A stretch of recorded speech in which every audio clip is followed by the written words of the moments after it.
Baik, Assalamualaikum warahmatullahi wabarakatuh.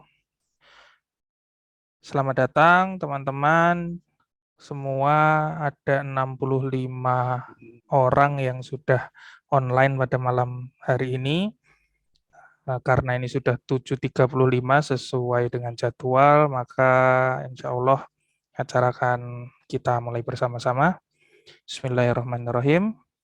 Alhamdulillahirrahmanirrahim. Wassalatu wassalamu ala asrofil anbiya'i wal mursalin Nabiyina wa habibina Muhammadin wa ala alihi wa sahbihi ajma'in. Amma ba'd. Rabbi shrah li sadri wa yassir li amri wahlul 'uqdatam min lisani yafqahu qawli. Selamat datang teman-teman sahabat pejuang IIPF. Ini mungkin seluruh Indonesia ya.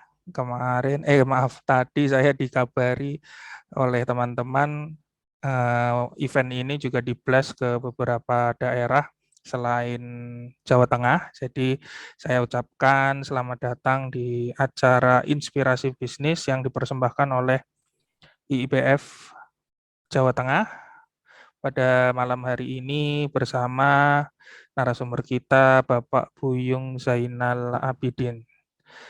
Pak Buyung, saya cek sound dulu. Assalamualaikum warahmatullahi wabarakatuh, Pak Buyung. Waalaikumsalam warahmatullahi wabarakatuh, Mas Landas. Ini suara aman ya, Pak ya? Terdengar ya, Pak? Ya, cukup jelas. Alhamdulillah.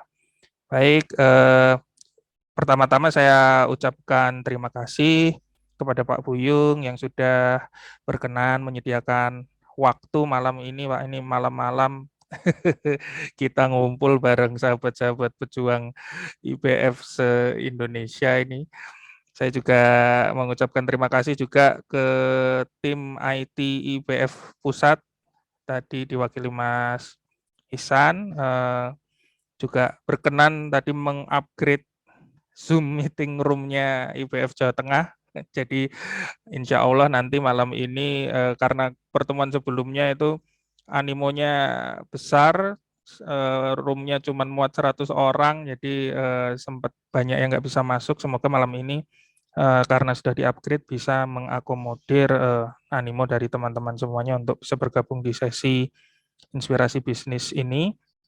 Mungkin saya intro sedikit, jadi memang dari IPF Jawa Tengah menginisiasi beberapa event, salah satunya adalah webinar inspirasi bisnis. Jadi kami mencoba untuk mungkin menghubungi atau minta tolong beberapa tokoh-tokoh di IPF yang kita tahu sebenarnya IPF ini juga tokoh-tokohnya banyak sekali yang mungkin bisa kita dengarkan kisahnya, sharingnya sebagai sebuah inspirasi yang nantinya pasti bermanfaat untuk kita semua. Kalau di bahasa IPF itu sesi transfer hidayah. Nah, kita harapkan salah satunya malam hari ini sesi bersama Pak Buyung bisa menjadi sebuah sesi transfer hidayah buat kita semua.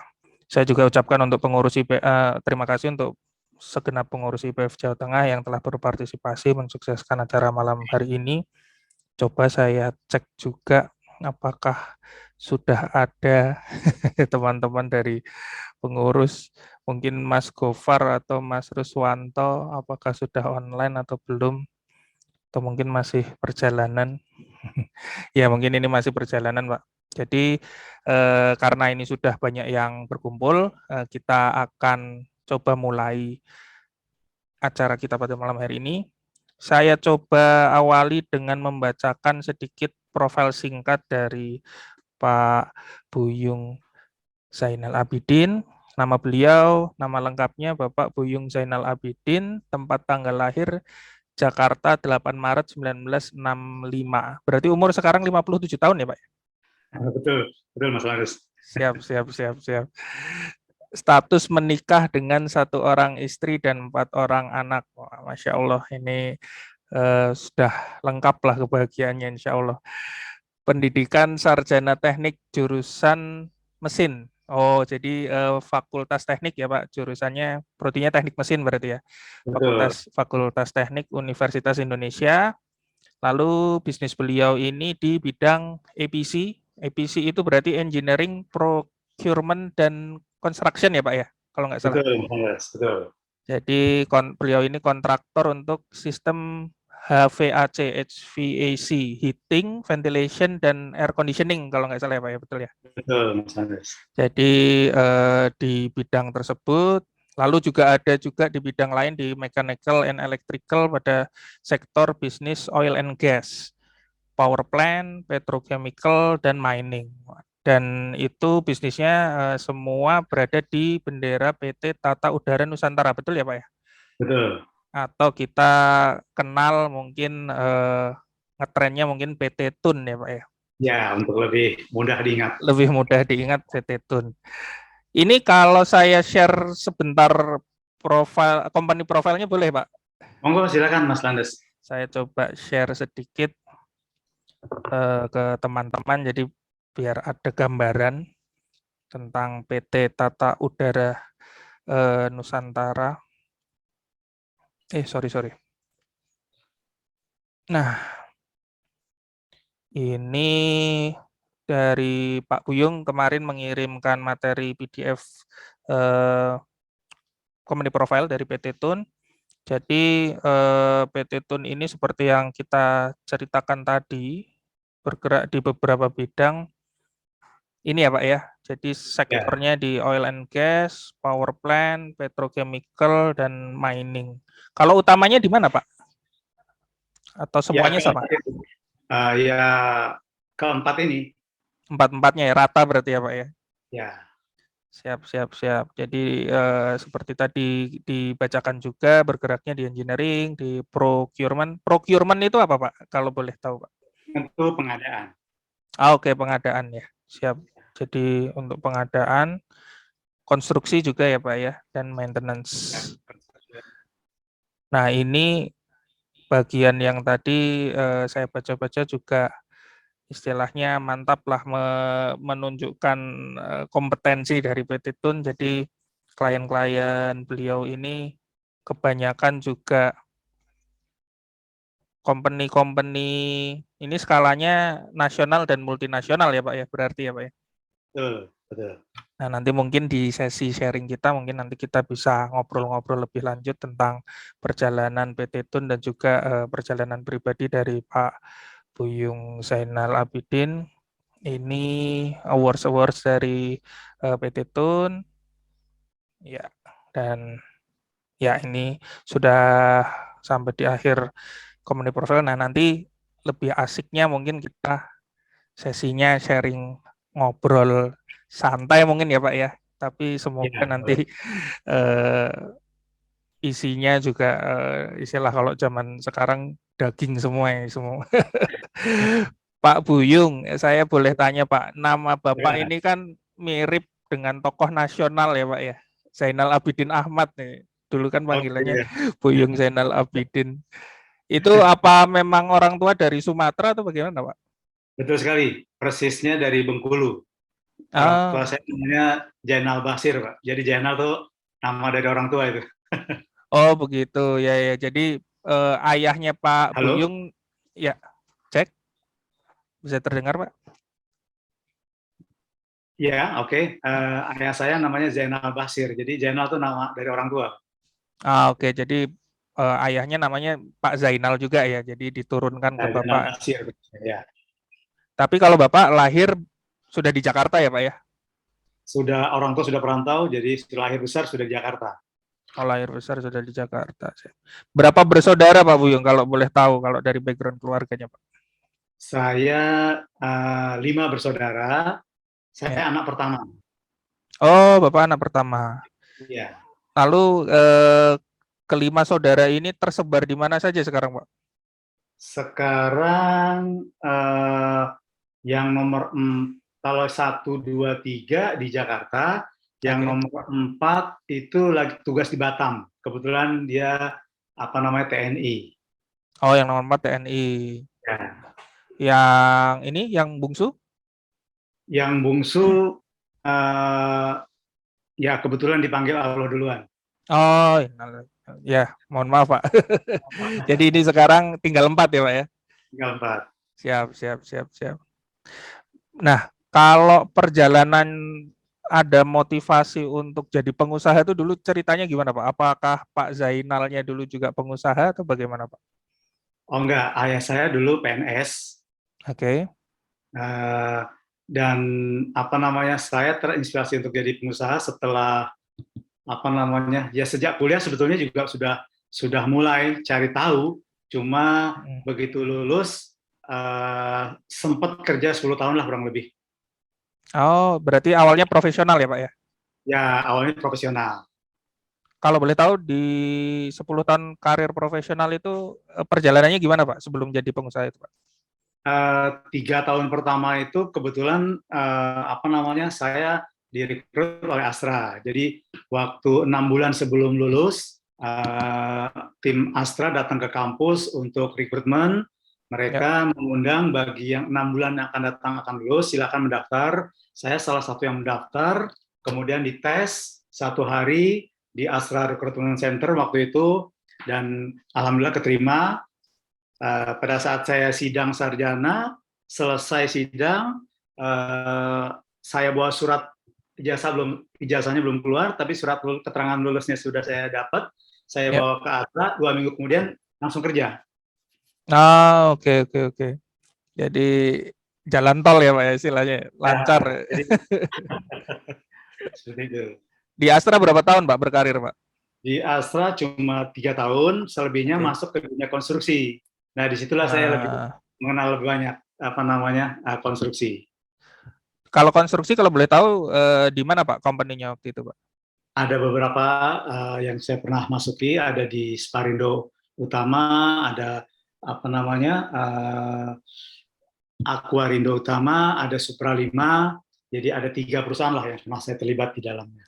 Semuanya ya. Sampai 2002 saya start dari apa namanya start sendiri. Jadi kalau di profesional 10 tahun, lulus kuliahnya 92 sekitar ya Pak ya? 91 kurang lebih. Ah, 91. Siap siap siap.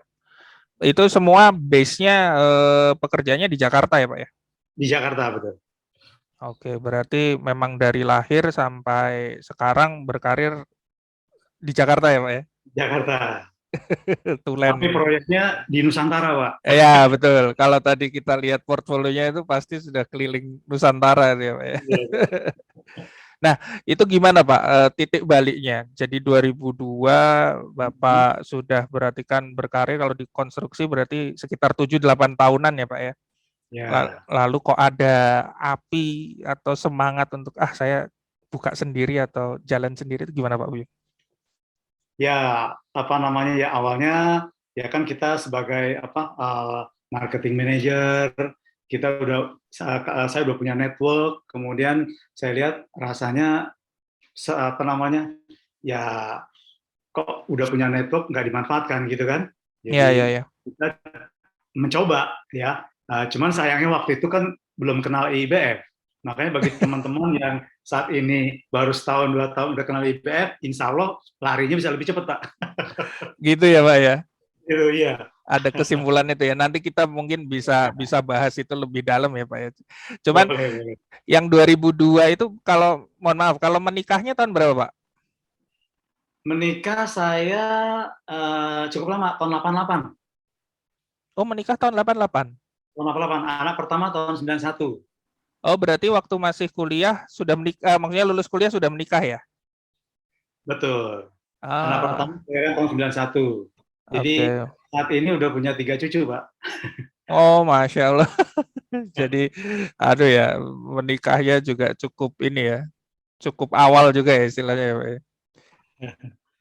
Nah, itu Pak, kalau boleh tahu tadi kan motivasinya kan tentang karena sudah tahu, sudah punya jaringan, terus habis itu memulai. Nah, itu langsung di bawah PT Tun itu atau ada kisah sebelumnya, Pak? Langsung dengan PT Tun. Oh, langsung Jadi PT Tun. ya sejak 2002 kita set apa namanya PT Tun. Ya di awal-awal sih kami memang belum di industri ya, kami banyak di komersial karena waktu itu saya di konstruksi juga kebanyakan di komersial building. Yang saya maksud Ah, komersial oke. building itu office, Bis ya. mall, apartemen, apa namanya rumah sakit dan lain-lain. Jadi mainnya masih di tengah kota lah, seperti itu. Iya. Belum belusukan ke hutan sama ke site gitu ya, Pak ya? Sejak 2004 baru kami fokus untuk di industri, karena saat itu kami dapat pekerjaan proyek yang pertama di industri pupuk Kujang, yang kedua di Pupuk Kujang. PetroChina, dia bangun fasilitas oil and gas-nya di daerah Jambi, persisnya di Kuala Tungkal. Kuala Tungkal Jambi ya, Pak ya? Iya, betul. Nah, sejak saat itu kami berkenalan dengan kontraktor-kontraktor yang memang fokusnya di EPC, seperti rekayasa, Okay. KPT, dan lain-lain. I see. Nah, itu awalnya kok memilih commercial building itu memang waktu profesional sering ngerjainnya itu atau ada alasan apa, Pak? Dimulai dari situ, Pak? Ya, sebagaimana kita ketahui kan kita mulai apa yang kita bisa gitu kan, apa yang kita Ya. tahu. Jadi karena dulu kami banyak main di komersial, maka untuk terjun ke komersial building itu bukan sesuatu yang sulit, artinya mudah gitu kan. Ya. Dimana networknya kita udah tahu seperti itu. Cuma sayangnya memang di commercial building itu pemainnya cukup banyak sehingga kompetisinya sangat ketat. Otomatis Oke. secara ya pricingnya kurang begitu menarik sebetulnya. Cuman ya awal-awal ya kita yang penting survive dulu seperti itu. Berarti di medio 2004 itu untuk yang industrial sama EPC itu belum terlalu banyak saingan ya, Pak ya? Ya, relatif tidak sebanyak seperti di commercial building. Compare to yang di commercial building masih rada-rada aman gitu ya, Pak ya? Maksudnya masih ada kesempatan ya? Betul, karena memang kalau di industri mereka kan tidak hanya pricing ya, artinya competitive price, tapi sebelum bicara komersial mereka juga bicara technical. Kadang-kadang kita Oke. kalau technicalnya tidak lulus, kita tidak bisa ikut komersial seperti itu. Oh gitu, siap. Pak, kalau PT Tun itu sendiri foundernya itu berapa orang, Pak, dulu, Pak? Kalau boleh tahu. Foundernya saya dengan adik saya awalnya. Oh, sama adik kandung ya, Pak? Adik kandung. Oh, yang nomor berapa, Pak? Yang nomor 3. Oh, gitu. Itu Ya, latar belakang pendidikan atau pekerjaannya sama atau bagaimana, Pak? Alasannya dulu. kebetulan adik saya memang saya yang bawa. Jadi ya saya yang bawa di bisnis ini gitu loh. Jadi dia punya latar belakang ya instrumen lah ya. Saya Oh, kan teknik. instrumen. Cuma Ya. belakangan adik lebih fokus ke ini ke agrobisnis. Oh, gitu. Berarti kalau sekarang sudah nggak terlibat di Tun lagi atau bagaimana, Pak? Ya, lebih fokus di agribisnis. Otomatis saya sejak 2005 ya kebetulan anak udah mulai besar, jadi istri sama anak saya nomor 1 juga udah lulus, ya jadi saya libatkan lah di bisnis ini. Berarti ini istilahnya pure bisnis keluarga ya, Pak ya? Ya, betul. Jadi Jadi, saat ini dari 4 anak saya, 2 sudah terlibat. oh 2 terlibat di Tun ya, Pak ya? Ya, betul. Jadi stakeholder-nya memang family ya, Pak ya? Belum ada stakeholder dari luar istilahnya yang di dalam itu ya, Pak ya? Ya, saat ini seperti itu. Ya, ke depan kita kalau ingin jadi public company, otomatis harus membuka diri, seperti itu. Oke, ya. Siap. Nah, Pak Buyung, ini masuk ke mungkin bahasan tentang Pak Buyung dan IBF. Saya kan kemarin research juga, Pak Buyung kalau nggak salah kenal IBF tahun 2012 ya, Pak ya? 2012. Jadi 10 tahun setelah saya berusaha bisnis. Jadi udah 10 tahun jalan usaha, 2012 kenal IBF. Ceritanya Ya, katanya dari program radio, betul nggak, Pak? betul sekali. Nah, itu ceritanya gimana, Pak? Boleh diceritakan. Ya, saya kenal waktu itu kan Pak Happy isi salah satu acara di radio, ya. Ya. Kemudian pas saya dengar gitu kan, terus saat itu juga mau diadakan seminar, ya saya langsung daftar itu. Ya waktu itu Oke. 2012 itu tempatnya di Twin Plaza di Jalan Es Parman, Jakarta. Ya, oke, di Esparman. Seminar apa itu Pak kalau boleh tahu? Waktu itu seminar, kalau nggak salah sih How to be Debt Free ya, kalau nggak salah ya. How to be debt free ya. Oke, oke, oke. Nah, yang di radio itu iklan tentang seminar itu atau sebelumnya juga ada materi-materi yang Pak Buyung pernah dengarkan, Pak? Oh, Sharing dari Pak itu Happy. waktu di radio Pak Happy diwawancarai oleh salah satu radio. Jadi Oh, bagaimana bisa bangkit dari ya pengusaha yang bangkit lah seperti itu ya. Jadi ya, jatuh kemudian bangkit. Nah, saya kan tertarik gitu kan. ya. Jadi ya perlu belajar nih seperti itu. Apa yang tentang tagline-nya yang kita dengar selama ini itu Pak, yang dari utang 62 miliar Oh iya sehingga gitu, betul, betul. berarti itu ya Pak yang awalnya kalimat yang membuat Pak Buyung tertarik gitu ya. Ya sejak saat itu setiap IBF adakan kegiatan acara saya tidak pernah absen tuh. Oh gitu ya. Siap, Ya, siap, siap, siap. Terutama di Jakarta ya Pak ya. Apalagi di Jakarta, mohon maaf kan satu area dengan Pak Happy ya. di Mungkin Jakarta, di luar aksesnya kota, lebih mudah ya. juga terus. Iya, iya, iya, iya. Nah, itu tadi kan Pak Buyung sempat bilang, wah saya kenal IBF itu 10 tahun setelah usaha. Coba kalau lebih awal mungkin larinya lebih cepat. Nah, Ya, boleh cerita Pak, itu tentang apa Pak maksudnya yang membuat Pak Buyung punya statement seperti itu, Pak? ya di antaranya latar belakang saya kan bukan latar belakang bisnis. Jadi Oke. saya pure engineer gitu kan. Ya, Jadi betul. namanya berbisnis ya modal keberanian. Ya punya network berani gitu kan. Ya, Cuman kita bagaimana yang seharusnya, contoh misalkan kalau sekarang kan kalau sudah belajar seven states, ya, business mastery, kan bisa tahu tuh bisnis kita ada di level mana nih, karena setiap betul. level tantangannya juga berbeda seperti itu kan. Betul, Uh, betul, betul. jadi kurang lebih seperti itu. Terus yang kedua juga bagaimana memahami laporan keuangan. Nah saya kan juga wah ya nggak belajar banyak gitu kan. Tapi alhamdulillah setelah ilmu finansial literasi sedikit banyak mulai paham lah gitu kan. Ya. Gitu. Nah, kalau dari 3 materi yang dipunyai IBF itu mana yang di awal itu membuat Pak Buyung tertarik, Pak? Ya, seperti yang tadi saya sampaikan, saya mengenal IBF awalnya seminar pertama itu How to be Debt Free yang di Twin Plaza itu. Yang Uh, iya memang How to be Debt Free. Nah, dari uh, How to be Debt Free itu apa memang ada yang ini Pak, yang relevan dengan kondisi Bapak saat itu? ya, kebetulan pada saat itu saya secara perusahaan tidak sedang istilahnya bermasalah. Cuma Oke. kan kita jadi paham gitu kan. Ya, Oh, apa itu hutang bad debt atau good bad debt debt. gitu kan.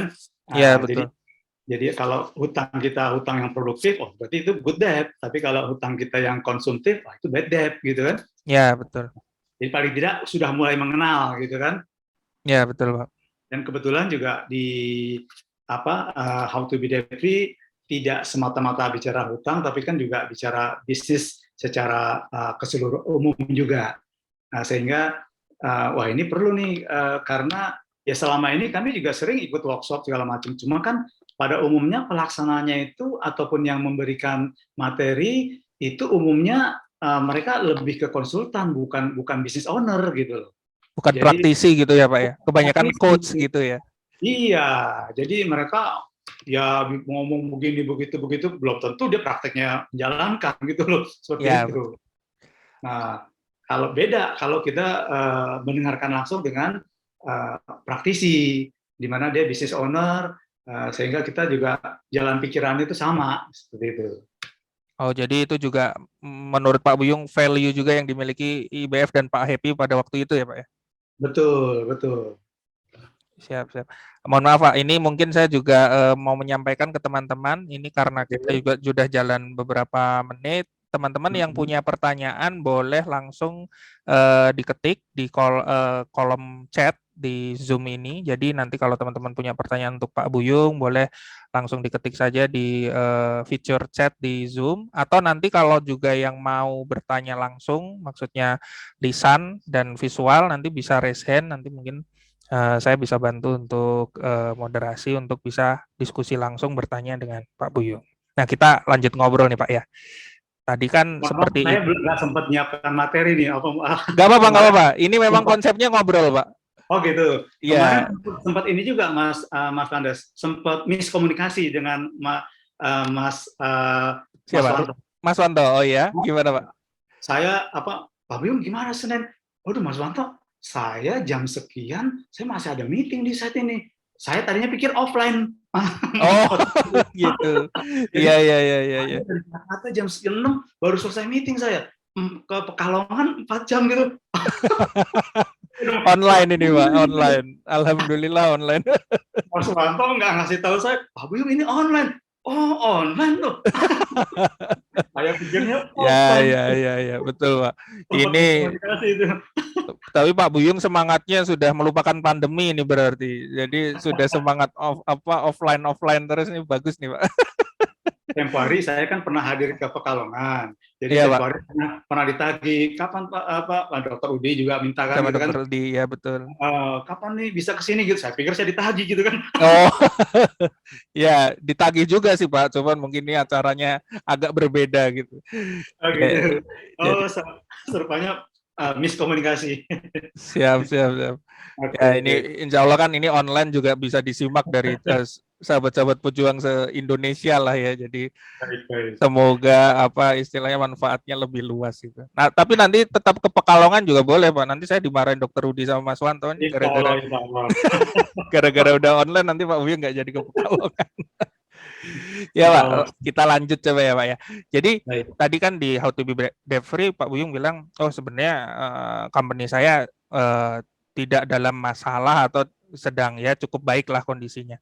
Lalu berarti kan pasti mungkin lanjut ke financial literasi gitu-gitu ya Pak Betul. ya. Nah, Betul. ada ini Pak, ada ini juga Pak, apa istilahnya testimoni juga Pak masalah financial literasi atau mungkin business mastery yang mungkin ngena buat Pak Buyung waktu itu dari sharing dari Pak Happy atau materi lainnya. Ya, itu dia. Apa namanya? Saya pernah ikut training atau workshop ya. Ya. Itu di apa namanya? Pernah di PPM ya, Oke. pernah di Prasetya Mulia. Oh, Uh, business school ya Pak Sutomo. iya. Itu apa namanya? Mereka bilangnya FINON, finansial untuk non apa namanya? Non finance lah, yang backgroundnya bukan finance itu kan. Oke. Itu lumayan itu apa biayanya juga jauh lebih mahal daripada IWF apa Iya. namanya, tapi ya hasilnya makin bingung saya. Apa namanya, tapi beda dengan yang finansial literasi yang saya ikuti IWF itu, ya karena sudut pandangnya kan dari sisi pengusaha gitu loh. Ya, benar-benar dari best practice dari pengusaha juga. Betul, dan istilahnya sesuatu yang sulit itu sudah dipermudah oleh Pak Happy, kan kalau orang pinter itu kan bagaimana yang menyederhanakan sesuatu yang kompleks, jangan Ya, malah betul. ya yang sederhana dibikin kompleks. Nah, kalau di tempat lain cenderung sederhana dibikin kompleks, makin pusing kita. Betul, Pak. Apalagi kita kalau orang teknik ini kan kadang bicara tuh bahasanya teknis, nanti kalau orang awam tuh nerimanya juga sulit. Kadang coach juga gitu ya, Pak. Nah, ya alhamdulillah kalau di IBF yang saya ketahui dan saya ikuti itu sesuatu yang kompleks sudah dibuat sederhana oleh Pak Happy. Jadi sehingga kalau Anda benar-benar praktisi, ya mudah untuk mencernanya gitu. Nah, ya. Jadi itu ya Pak yang dirasakan itu ya Betul. Pak ya. Betul. Ini ada yang mungkin saya sambil baca kolom chat. Untuk yang baru tahu tentang IBF, sebaiknya urutan kelas yang perlu diikuti agar kita bisa belajar dari nol itu apa aja Pak? Jadi ya Gitu. sebenarnya sesuai urutan tadi ya Pak ya.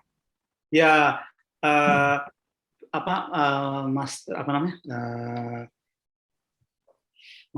Bisnis mastery ya itu rasanya tuh awal rasanya perlu tahu tuh bisnis mastery ya.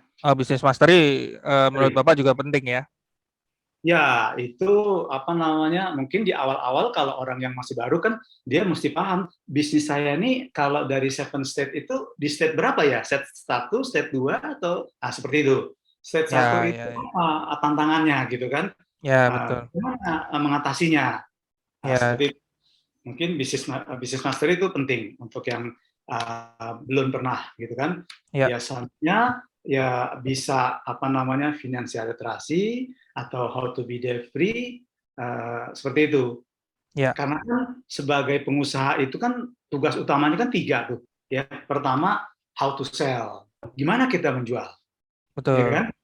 Yang kedua how to fund, bagaimana kita mendanai ya Ya, apa namanya pendanaan funding ya. betul. Nah yang ketiga how to operate, bagaimana kita mengoperasikan.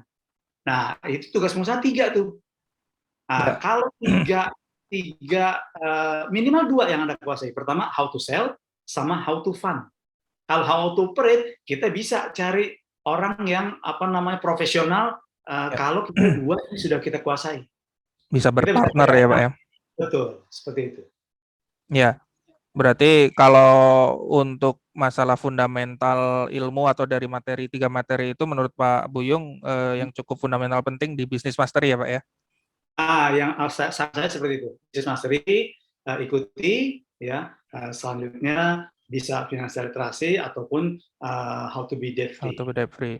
Memang mungkin teman-teman ini banyak juga yang masuk dari pintu how to be debt free karena kalau di daerah seperti kami ini kebanyakan kan kami ini kan ngumpul biasanya kalau ada masalah, Pak. Jadi kalau nggak ada masalah kan udah lari sendiri-sendiri. Jadi Tapi nggak apa-apa, bukan berarti salah. ya betul betul. Itu kan istilahnya pintu hidayah juga, Pak. Betul, betul.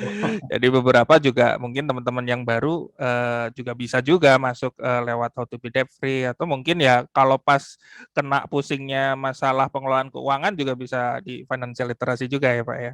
Jadi Betul.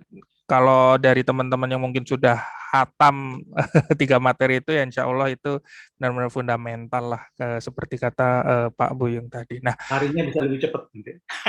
Betul. Nah itu Pak yang lari lebih cepat setelah Bapak mempelajari itu terus apakah memang dirasakan larinya lebih cepat itu Pak? Jauh dari mungkin 10 tahun sebelumnya gitu yang mungkin belum mengenal 3 materi tersebut. Ya, otomatis kalau kita sudah apa namanya paham ya, contoh di Business Mastery kita kan diajarkan juga mana itu top client, ya kan? Ya, Mana bad client, ya kan? ya Kita betul. kan kita cenderung semua kita layani gitu kan? Ya, Nah, kita tapi setelah kita tahu, wah ini top client ini, kita mesti fokus. Nah, jadi yang bad client kalau bisa ya singkirkan lah seperti itu. ya, Otomatis ya, kan ya. apa namanya ya bisa kita genjot lagi salesnya gitu kan, seperti itu. Nah, ini Pak Buyung sudah menyebutkan kata sandinya ini, sales. Seperti yang di atas kepala saya ini kan sebenarnya judul malam ini usul dari Mas Ruswanto ini kisah perjalanan meraih sales 300 miliar. Jadi mungkin buat teman-teman di sini nih angka 300 miliar nih masih angka di papan tulis gitu. Belum berani nyatet di bukunya masing-masing. Nah, Pak Buyung bisa cerita nggak Pak dari judul kita yang diusulkan Mas Ruswanto ini sebenarnya kisahnya gimana itu Pak? Bisa ada kalimat ini Pak? Ya kan kalau kami awalnya memang di core-nya itu kan HVAC, Heating, Ventilation, Air Conditioning. Betul. Nah, setelah kami kuasai itu, padahal kan HVAC sebetulnya bagian dari mechanical, ya kan? Ya. Sistem mechanical di dalam building itu kan tidak hanya AC, tapi ada juga plumbing, ada juga fire suppression, fire Oke. fighting, ya kan? Jadi kemudian juga pada pelaksanaannya juga kami juga istilahnya electrical juga kayak panel control, panel power, itu juga termasuk pekerjaan kami. Nah, Oke.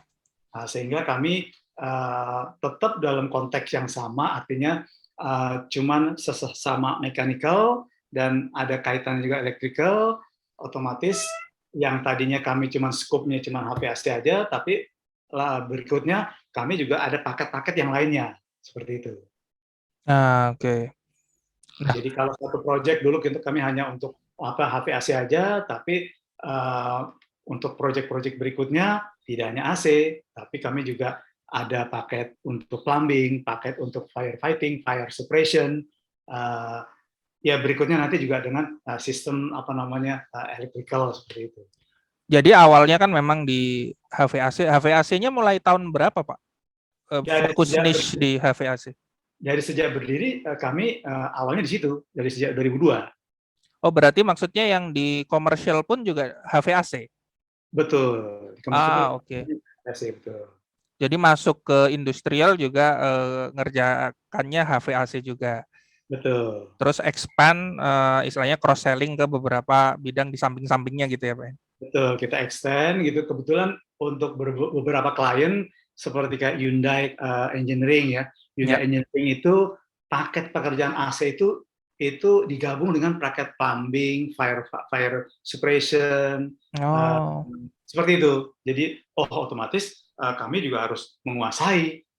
Ya, tantangan tapi disambut dengan senang hati ya Pak ya, karena salesnya pasti naik.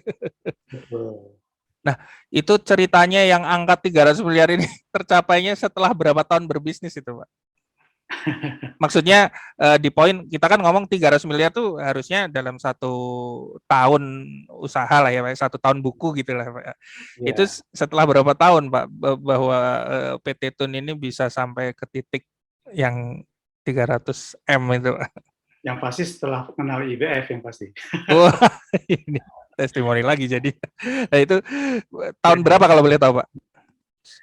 Ya apa namanya? Ya kebanyakan awalnya kan kita main di konstruksi ya.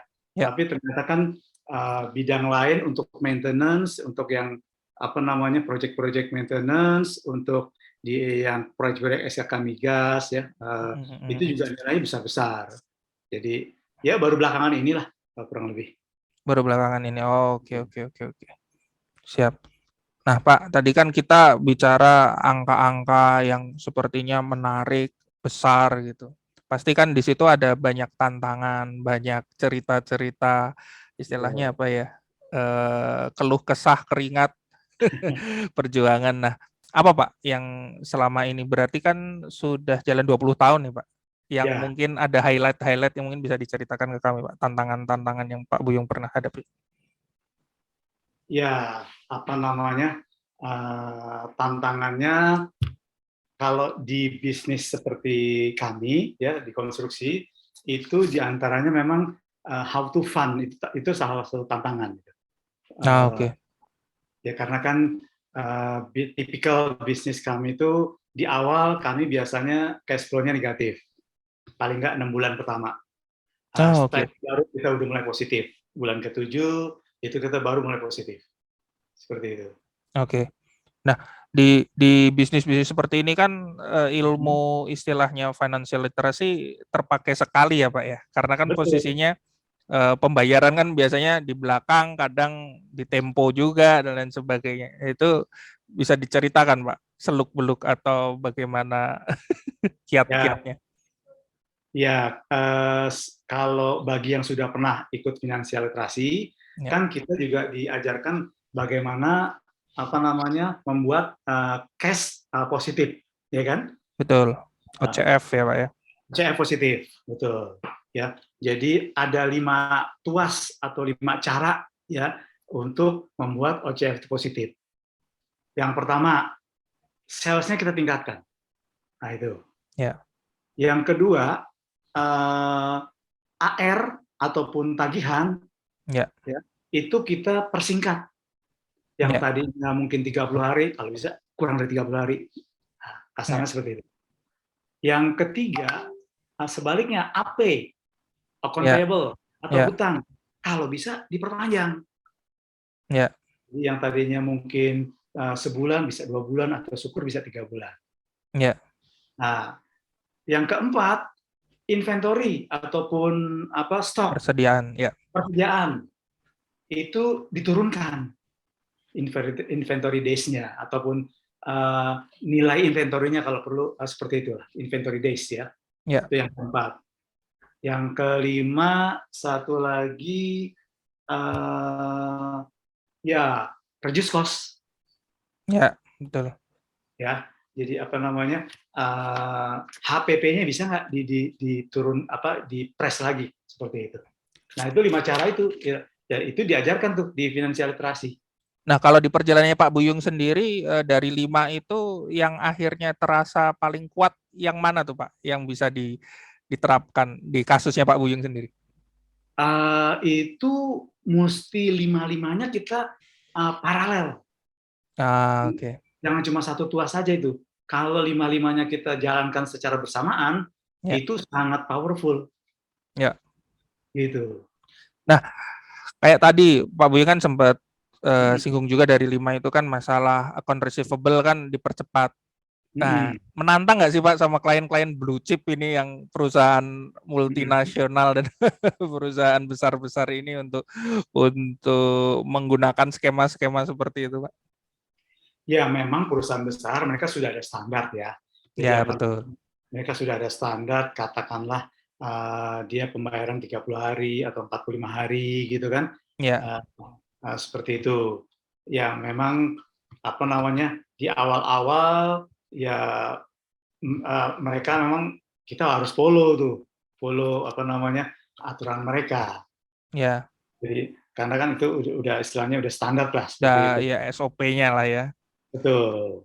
Tapi Gitu, apakah mungkin bisa dinego juga Pak untuk mempercepat, atau at least mereka pastikan tepat janji gitu Pak? Bagaimana cerita? Kalau kayak kami ada perusahaan Jepang, kami pernah dengan JGC ya, JGC Indonesia. Ya.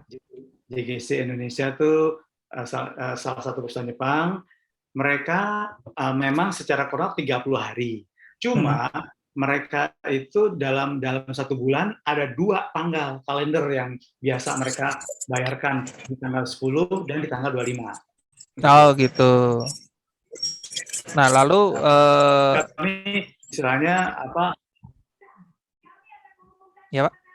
Nah, ya kadang kalau misalkan kami perlu ya istilahnya, tolong dong kami dibantu nih yang ini tanggal 10 aja, jangan tanggal 25.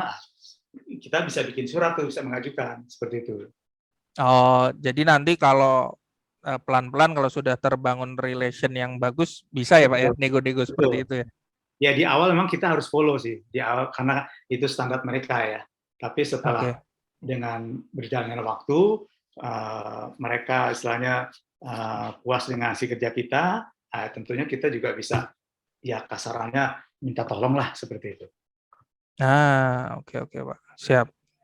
Nah, ini coba ya Pak ya, saya buka satu pertanyaan dari Flor. Yellow ID. Mudah-mudahan saya bisa jawab. Insya Allah Pak. Yellow ID ini siapa ini Mas? Boleh buka mikrofonnya mungkin, yang raise hand. Atau belum? Oke, mungkin belum. Belum. Ali Agus Mutakin mungkin. Coba saya beri kesempatan Mas Ali. Ya. Assalamualaikum. Waalaikumsalam warahmatullahi wabarakatuh, Mas Ali. Silakan. Iya. Ya, terima kasih Pak. Terima kasih Pak Buyung dan teman-teman IBF. Alhamdulillah, saya Ali Pak dari Jogja. Alhamdulillah tadi saya udah mencatat juga Pak yang tadi Pak Buyung tentang 3 poin itu, seller, fund, dan satunya saya lupa lagi tadi. How to sell, how to fund, how to operate, Mas Ali. Ya. Oke, siap. Dan saya alhamdulillah sudah punya bisnis di bidang elektrikal Pak. Kayak Bapak tadi di elektrikal, dan kita punya produk namanya ETS, Electricity Treatment System. Alhamdulillah sebelum pandemi kita sudah masuk ke manufaktur, di perusahaan-perusahaan manufaktur sama kayak perusahaan data center, Pak. Big data, seperti itu. Dan setelah pas pandemi ini kita stop semua. Udah. Ya sudah, kita kan mengikuti namanya juga apa ya? Alur ya, Pak ya. Dinamika ya Mas. Ya, dinamika pandemi industri, seperti ini. Ya, pandemi nah, juga. Seperti itu akhirnya kita yang tadinya udah istilahnya mau PO dan lain-lainnya kita cancel semua. Ya sudah, alhamdulillah itu ada hikmahnya juga. Dan disitulah saya di sini di tahun ini juga terus melihat pandemi sudah mulai agak renggang dan udah mulai pelan-pelan akan dihapus mungkin ya Pak ya. Kayak antigen dan lainnya seperti itu. Nah, saya tertarik nih Pak tentang how to seller Pak. Saya akan memulai lagi untuk yang saya dulu mulai, apa yang saya lakukan di otak saya itu kayak seperti kok ada kata males gitu ya Pak, seperti itu. Butuh motivasi. Motivasi lagi satu. Terus untuk up lagi, bangkit lagi seperti itu, fighter lagi kayak dulu fight dengan teman-teman setelah saya memberikan peluang ke teman-teman untuk berdiri sendiri. Jadi kan istilahnya kan kemitraan Pak. Jadi kan kemitraan di tempat-tempat lainnya di kabupaten, kota di Jawa Timur. Kayak kemarin kita di Banjarmasin. Kayaknya Pak Buyung ini orang Banjarmasin. Buyung namanya tuh. Atau ini rootnya dari Sumatera ini Mas. Nah, Sumatera. Sumatera sebenarnya. Nah, seperti itu Pak. Jadi untuk upsellernya itu dulu Bapak step by stepnya seperti apa? Ya semoga diberi bocoran lah Pak lah supaya saya juga baik lagi sama teman-teman yang lainnya. Seperti Insya Allah. Baik, begitu pertanyaannya Mas Ali. Ini kita beri kesempatan untuk Pak Buyung menjawab coba ya. Monggo Pak Buyung, silahkan.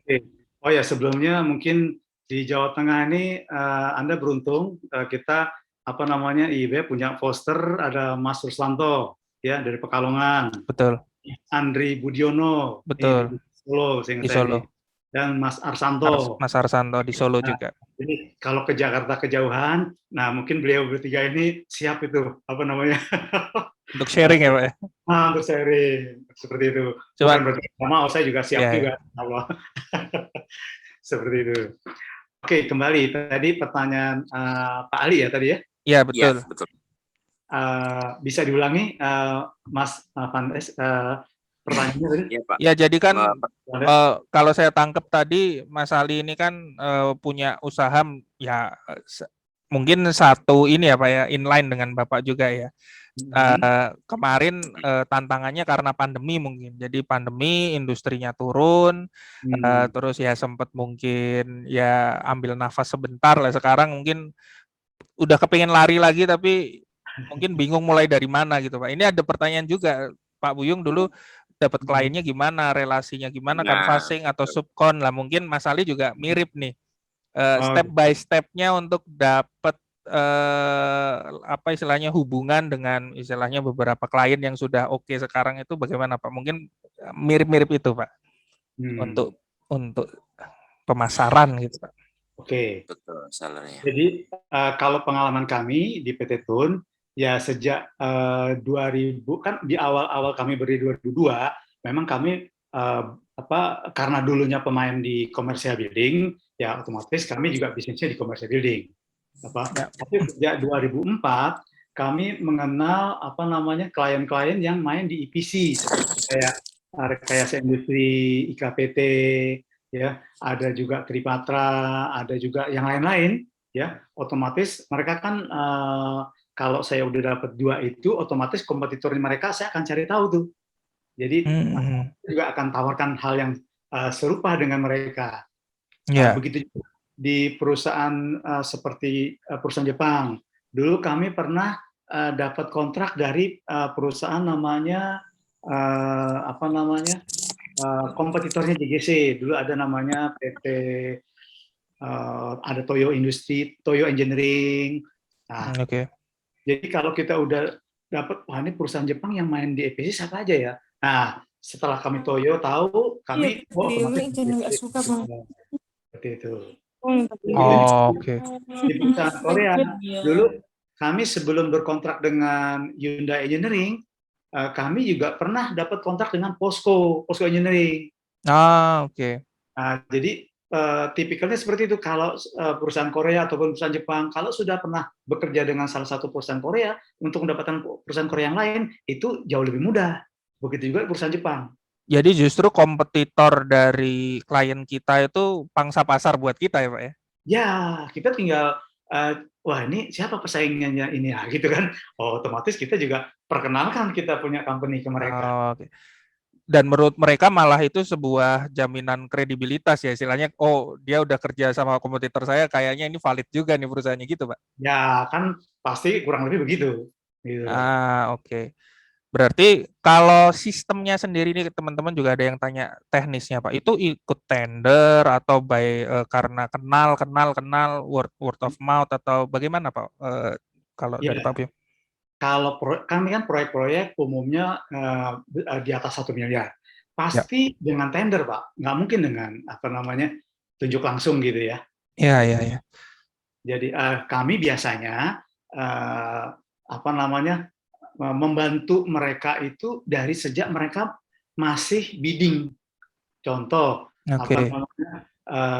Hyundai Engineering, mereka sedang tender satu proyek pembangkit listrik.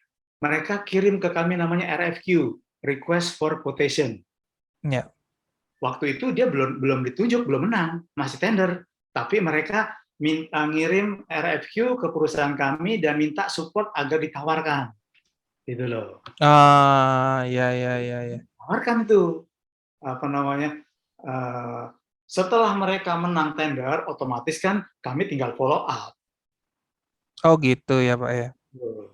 Jadi juga tidak selamanya langsung istilahnya kayak hard selling ya. Kita juga bantu juga proses-proses di awalnya mereka butuh apa kayak gitu ya. Benar. Jadi saya sejak mereka masih tender, kami udah bantu. Gitu. Nah itu kalau istilahnya lead-nya itu masuk dari mana Pak? Mereka yang menghubungi atau Bapak juga jemput bola atau mix dari keduanya? Keduanya. Jadi mereka tahu kami ada yang melewat website, ada, ya kan? Oke. Ada yang pihak kami memperkenalkan seperti yang tadi. Kami udah pernah bekerja dengan perusahaan Jepang yang satu. Otomatis kami cari tahu perusahaan Jepang yang main di EPC siapa aja selain ini, gitu kan? Kami perkenalkan perusahaan kami ke mereka. Gitu. Oke. Itu juga perusahaan Korea. Dulu kami pernah bekerja sama dengan POSCO Engineering. Nah, kita cari tahu siapa aja pemainnya selain POSCO di industri ini, gitu kan? Ya. Perkenalkan juga company profile kami. Ya. Berarti begitu Mas Ali. Jadi memang harus semangat ini, memupuk semangat untuk bergerak. Untuk relasi memang ya tanda kutip saya memang masih kurang ya Pak ya. Makanya butuh silaturahmi dan lain-lainnya. Mungkin bisa Pak di saat saya di Jakarta bisa silaturahmi ke rumah Pak Buyung nih. Oh silakan Bapak mampir ya, mau di rumah di kantor saya sama rumah kebetulan dekat Pak. Nggih. Jakartanya mana Pak kira-kira? Iya, langsung to the point aja. Di daerah mana Pak? Oh Jakarta Timur ya. Timur ya Pak. Jakarta Timur. Sama kayak di kantor saya Pak di Pondok Kelapa. Oh ya. Nggak jauh lah. Masih satu area, satu. Nanti sama Mas Admin saya coba minta nomor HP-nya Pak Buyung nih Pak. Ya. Nanti siap. Kalau sudah diperkenankan nanti bisa saya share. Begitu Mas Ali. Semoga menjawab. Semoga semangat terus. Jazakallahu khair. Baik Pak, ini kita lanjutkan Pak. Ada pertanyaan, saya mengakomodir pertanyaan dulu deh, ini teman-teman banyak yang tanya nih. Ada juga Mas Irjik dari Surabaya, usahanya kan sekarang maintenance AC, terutama AC rumahan. Oke, bagaimana merekrut karyawan agar bisa mempercepat pengembangan usaha, sementara kita mengutamakan kualitas jasa. Oke. Begini Pak, kalau Bapak sendiri, sekarang kalau karyawan berapa Pak yang di bawah PT Tun Pak? Kami kalau yang tetap ya Pak ya, Ya. Itu berkisar sekitar 30 orang, Pak. 30 orang ya. Nanti per project tinggal dilihat kebutuhannya ya Pak ya. Betul, betul. Seperti tadi kan efisiensi cost ya Pak ya. Nanti kan Ya. tidak perlu semuanya tetap ya. Betul. Nah, mungkin kalau saya arahkan ke pertanyaan Mas Irjik ini, kalau teman-teman ini kan mungkin mau rekrut karyawan, dikirim ke tempat klien, kita mungkin bagaimana sih menjaga supaya service excellence-nya tuh oke gitu Pak. Nah, kalau di PT Tun ada SOP apa Pak untuk menjamin si tim ini bergerak sesuai standarnya Pak Buyung? Jadi saya juga pakai toolsnya yang dimiliki oleh IBF ya. IBF Ya. itu punya tools namanya hire talent, Pak. Nah, ya. Boleh Pak diambil referensinya. Ya, nanti saya bisa infokan namanya apa. Saya kebetulan hari ini belum siapkan, tapi itu namanya hiring talent. Ya, jadi salah satu tugas pengusaha itu juga how to hire talent and how to keep talent. Nah, itu tugas pengusaha tuh Pak. Nah, oke. Ya betul Pak, betul sekali. Gitu. Jadi apa namanya? Ya tugas kita adalah how to find a talent. Bagaimana kita mendapatkan atau menemukan seorang yang punya talenta untuk tim kita. Ya. Yang kedua, how to keep talent. Setelah kita dapatkan orang yang punya talenta itu, bagaimana cara kita maintain-nya gitu kan? Keep agar mereka tetap ada di perusahaan kita. Nah, itu juga. Ya. Itu ya apa namanya? Ya ada toolsnya itu. IBF punya juga itu. Ya, betul. Nanti mungkin di kesempatan yang spesifik mungkin nanti kalau kita ada sesi membahas masalah talent itu bisa belajar di situ ya Pak ya. Betul. Berarti pastinya Bapak punya key person yang nantinya dikirim di setiap project yang Bapak sudah, maksudnya kepalanya ini Bapak sudah pastikan, oh ini saya percaya nanti tinggal tim yang bawah harusnya bisa berjalan sesuai standar gitu ya biasanya. Ya, betul. Ya, seperti itu. Jadi nanti mungkin tips untuk Mas Irjik ya begitu Mas, mulai pelan-pelan nanti belajar masalah talent hiring, talent managing, nanti pelan-pelan harapannya mungkin usahanya juga bisa berkembang ya Pak ya. Ya. Oke, ini juga ada pertanyaannya banyak yang di tim juga. Bagaimana supaya solid tim tidak keluar masuk dan butuh waktu, karena butuh waktu untuk membangun tim. Pak, 30 orang itu ada yang sudah paling lama bekerja di Tun, udah berapa lama Pak? Udah berapa lama? Ya, Tun kan 20 tahun. Ada 20 yang tahun. apa namanya? 15 tahun ada, 10 tahun ada. Oh, berarti lama-lama ya Pak ya? Ya. Nah, apa Pak tips pribadi kalau dari Bapak, mungkin ada value apa yang Bapak utamakan dalam menghadapi tim ini Pak?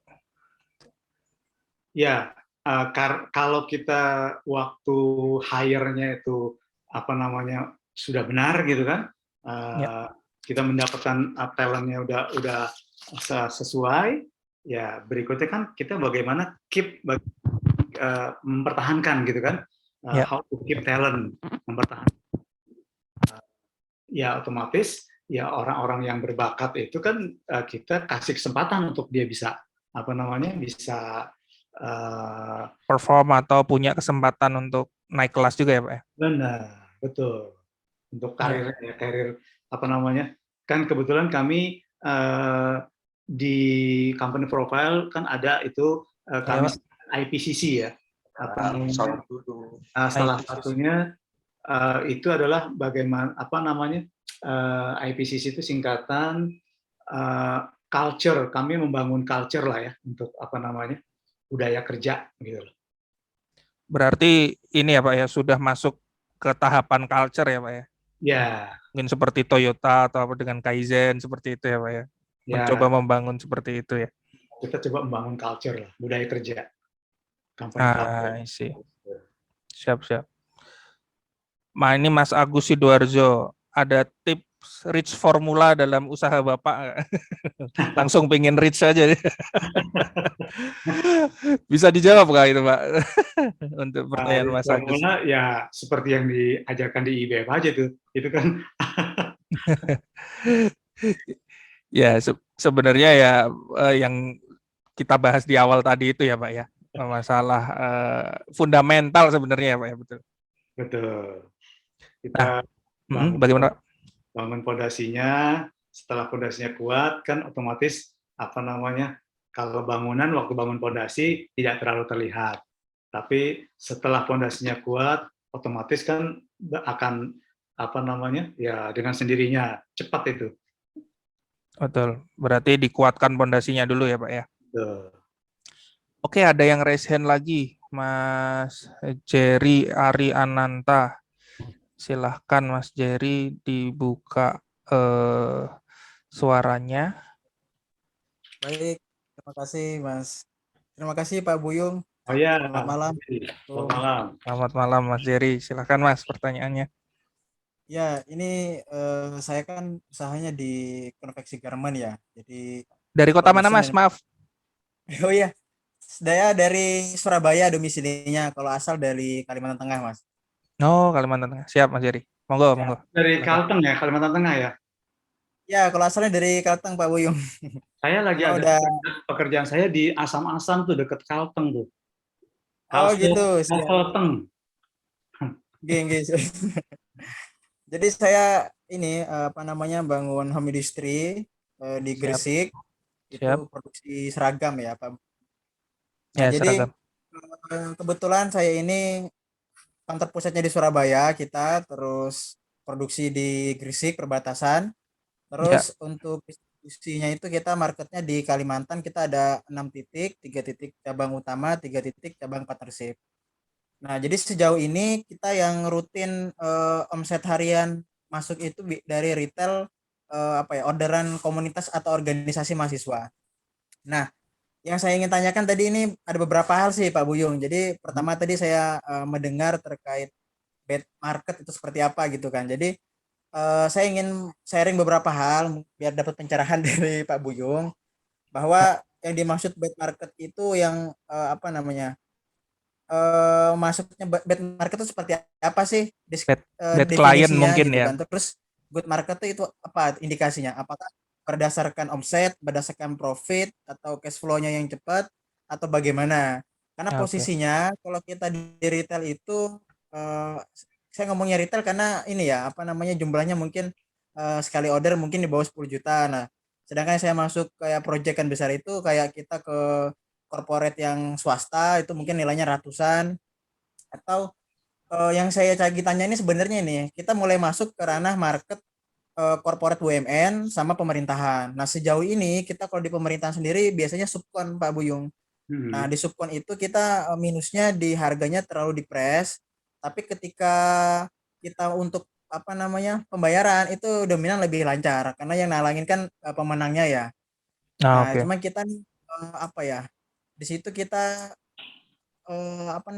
nggak bisa megang kendali karena kan kendali kan di pemenang bendera tadi ya. Nah, yang saya tanyakan nih kita pengen maju atau jadi subkon karena kalau pengen maju otomatis kan dananya kan juga biasanya mundur ya. Satu contoh ini kita sekarang lagi lagi handle project salah satu BUMN di Surabaya. Ternyata gitu mundur kan. Walaupun mungkin secara profit lumayan, tapi kan profitnya kan ditahan gitu di akhir. Nah, ini yang saya pengen sharing sama Pak Buyung, mungkin jam terbangnya lebih tinggi, saya butuh pencerahannya. Kira-kira bagaimana sih menanggapi sikon yang sekarang ada ini? Karena jujur aja proyek besar, proyek hiu di BUMN cuman agak sedikit menjerit di profitnya yang di akhir gitu. Beda kalau yang kita retail cuman agak lebih detail, agak lebih effortnya lebih, cuman kita enaknya di cash flow-nya lancar. Ya, di cash flow ya Mas. Iya. Nah, itu sih saya butuh pencerahan dari Pak Buyung. Begitu. Terima kasih atas tempat dan waktunya. Assalamualaikum. Waalaikumsalam warahmatullahi wabarakatuh. Terima kasih pertanyaannya, Mas Sebelum Jerry. saya jawab, mohon izin saya ambil charge dulu. Baterainya udah mau habis bentar. Oh, siap, Pak. Ini sambil menunggu Pak Buyung mengkondisikan device-nya atau gadget-nya.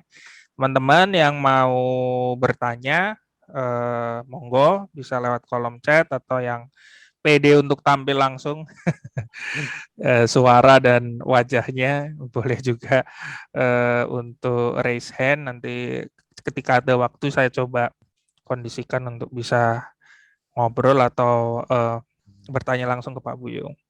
Ini beberapa pertanyaan sudah masuk. Beberapa pertanyaan di awal saya rasa sudah saya bahas sembari tadi ngobrol-ngobrol di awal ya. Jadi istilahnya mungkin tidak dalam tanda kutip saya baca satu persatu, tapi saya rasa sudah terjawab tadi dari obrolan kami selama sesi di awal. Nah, nanti mungkin insya Allah juga sesi ini akan ada recordnya. Ini juga live di channelnya IBF Semarang. Nanti kalau di YouTube teman-teman bisa cek channel IBF Semarang. Sekarang sedang live juga. Nanti teman-teman juga bisa cek recordingnya kalau mungkin tadi bergabung di tengah-tengah dan mau nge-review yang mungkin teman-teman lewatkan di awal. Nah ini Pak Buyung sudah aman Pak? Oke, alhamdulillah sudah aman. Sudah aman. Tadi pertanyaannya Mas Jerry itu seputar cash flow, Pak, dan good client, bad client. Jadi kayaknya ini ada blue chip, ada perusahaan besar, tapi kok invoice-nya dalam tanda kutip berisiko ulang tahun gitu dibandingkan dengan yang kecil-kecil tapi lancar. Nah, bagaimana Pak Buyung tanggapannya dan sesuai pengalaman juga? Baik, terima kasih Mas Jerry. Jadi ya tadi mungkin bukan bad market atau top client sama bad client. Jadi kita punya customer atau punya klien, ya kita kategorikan mana yang top client, mana yang bad client, ya. Top client itu ciri-cirinya apa namanya? Bisa jadi dia dari 100% sales kita, mana yang paling besar. Nah, itu dari situ kita bisa kelihatan, ya kan? Kemudian yang kedua, mana yang bayarnya paling gampang. Nah, itu ciri-ciri top client tuh. Ya. Meskipun apa namanya komplainnya banyak, tapi bayarnya gampang. Nah, gitu kan? Nah, itu ciri-cirinya tuh apa namanya top client. Top client. Nah, sebaliknya yang apa namanya bad client itu udah kontribusi salesnya nggak terlalu besar, komplain yang paling banyak, kemudian bayarnya susah. Nah, itu ciri-ciri bad client tuh. Jadi apa namanya ya kalau boleh kita pilih ya kita harus memilih gitu ya. Nah, kalau masalah apa namanya BUMN, ya kalau pengalaman kami mau ambil proyek-proyek dari BUMN itu asal payment-nya itu mereka pakai SKBDN ataupun SCF. SKBDN itu semacam LC lokal, itu supply chain financing. Jadi mereka itu fasilitas yang mereka punya dari bank. Jadi artinya mereka hanya approve kita punya progres, habis itu bank yang akan bayarkan. Ya, itu biasanya tepat waktu ya, Pak ya? Bukan hanya tepat waktu. Meskipun itu katakanlah SCF 90 hari atau SKBDN 90 hari, kan kita bisa diskonto seperti itu. Oke, ya. Bisa jadi, diskonto ya. Diskonto. Nah, biasanya di awal-awal kita harus tanyakan ke BUMN ini, sebentar, ini payment-nya seperti apa ya? Mereka harus terbuka tuh, kami akan bayarkan Anda pakai SKBDN 90 hari, misalkan gitu kan, atau 180 hari. Nggak apa-apa, nanti kan kita bisa hitung itu. 90 hari, anggap aja 90 hari itu kan 30 hari, 1%, 90 hari otomatis kurang lebih 3%. Nah, itu kita jadikan cost dalam perhitungan HPP kita gitu. Ya. Jadi kalau kita diskonto, jadi otomatis apa namanya kita udah perhitungkan seperti itu. Nah, oke. Jadi ada teknik-teknik khusus juga untuk berhadapan dengan klien-klien tertentu gitu ya, Pak ya. Tuh, jadi kalau cost kita 100, otomatis dia bayar pakai SCF 90 hari atau SKB 90 hari. kita masukkan tuh 3%-nya. Jadi sebetulnya pos kita bukan 100, 103 gitu. Ya. Jadi istilahnya ketika ada something itu ada ininya ya Pak ya, ada istilahnya pengamannya gitu ya Pak ya. Iya, karena bagaimanapun kan diskon itu kan beban juga, ya kan? Ya Istilahnya betul. cost of money. Tapi kalau di awal sudah diinfokan, kita bisa hitung itu sebagai cost. Nah, oke, ya. Nah, kalau ini nyambung dengan pertanyaan teman yang lain ya. Tadi kan BUMN ya Pak. Apakah Bapak juga berhubungan dengan dalam tanda kutip yang plat merah gitu Pak, klien-kliennya selain BUMN? Ada. Kita ada dengan Utama Karya ada. Ya. Waktu kami mengerjakan proyek Banyu Urip EPC 5, ya. itu kebetulan partner ataupun main kontraktornya itu konsorsium rekayasa industri dengan Utama Karya. Oke. Kami dapat pekerjaan dari rekayasa dapat, dari Utama Karya juga dapat. Ya. Jadi, mereka bayar kami pakai SKBDN atau SCM. Oke. Nah, Pak, mungkin kan ini apa ya istilahnya ya, stereotip mungkin ya, yang mungkin teman-teman momok juga istilahnya, ini kalau berhubungan sama mungkin beberapa pihak tertentu nih ada banyak permainan di belakang layar lah apa dan lain sebagainya. Bagaimana menanggapi atau mungkin bisa menepis juga ketakutan-ketakutan seperti itu Pak, dan best practice dari Pak Buyung gimana? Untuk dealing-dealingnya itu loh Pak. Ini ada pertanyaan ke situ juga. Gitu. Kalau dengan perusahaan-perusahaan multinasional, mereka umumnya fair ya. Artinya kami dengan Hyundai Engineering, tendernya kami IPROC Pak, Electronic Procurement. Oke. Jadi istilahnya Hyundai di Korea, kami di Jakarta, gitu kan, di Indonesia, kami submit via penawaran soft copy via softwarenya mereka, artinya seperti itu. Accountable istilahnya ya Pak ya, accountability-nya bagus gitu ya. Iya betul. Nah, apakah Bapak sekarang menerapkan preferensi juga Pak, istilahnya kita better sama sistem-sistem yang lebih accountable atau ya oke aja, atau istilahnya kalaupun ini yang tidak terlalu gitu, ada tip atau triknya juga untuk menghadapinya gitu Pak? Iya, kalau pada umumnya gitu, pada umumnya multinational company ya itu mereka lebih lebih open lah ya, seperti itu. Ya. Memang tidak menutup kemungkinan kalau untuk yang BUMN ya kita ya pinter lobby juga lah seperti itu. Tidak bisa dihindari lah gitu. Ya kalau kita bilang ya, kalau ada apapun seperti itu ya itu oknum lah ya Pak ya istilahnya ya. Ya nanti tergantung ke teman-teman juga ya istilahnya, prinsip-prinsip yang dipegang ya tinggal dijalankan saja ya Pak ya. Atau mungkin kan kita juga ngumpul karena namanya IIBF, ada Islamicnya juga, mungkin teman-teman punya prinsip-prinsip yang dipegang itu ya. Pastinya ya dijalankan sesuai prinsip dan keyakinan yang teman-teman pegang gitu ya Pak ya. Betul. Nah Pak, ini ada tim lagi nih Pak. Jadi sekarang kan masuk ke budaya Pak. Oke. Ini ada yang tanya, apakah ada juga effort yang Bapak lakukan, tidak hanya mungkin budayanya bagus secara dohir atau dunia, juga secara uhrawinya atau mungkin spiritualnya gitu Pak. Apakah ada juga yang Bapak terapkan di tim? Di tim atau ya, di Bapak sendiri atau di jajaran direksi gitu Pak? Ya oke. Di budaya kami yang kami kan bangun istilahnya culture, company culture ya Pak ya. Itu ya budaya kerja, budaya itu memang ya kita ya kalau secara ini ya kami juga untuk untuk ya kan tidak hanya urusan dunia aja, urusan ya kita juga ada pengajian mungkin. Kalau dulu sebelum COVID 2 minggu sekali tuh kita kita adakan setiap Jumat biasanya seperti itu. Ya untuk ya membangun ini juga lah ya. Terus membangun apa ya? Ya nilai-nilai lah, value Ya. kita seperti itu.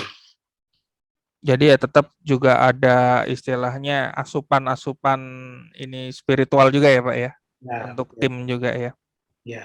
Nah, ini ada pertanyaan dari Mas Huda. Bapak pasti pernah merasakan kegagalan mungkin ya, entah bentuknya apa. Nah, kira-kira dari perjalanan 20 tahun nih, ada kegagalan apa yang menjadi highlight yang Bapak sampai sekarang akhirnya punya keinginan, oh tidak boleh terulang kembali.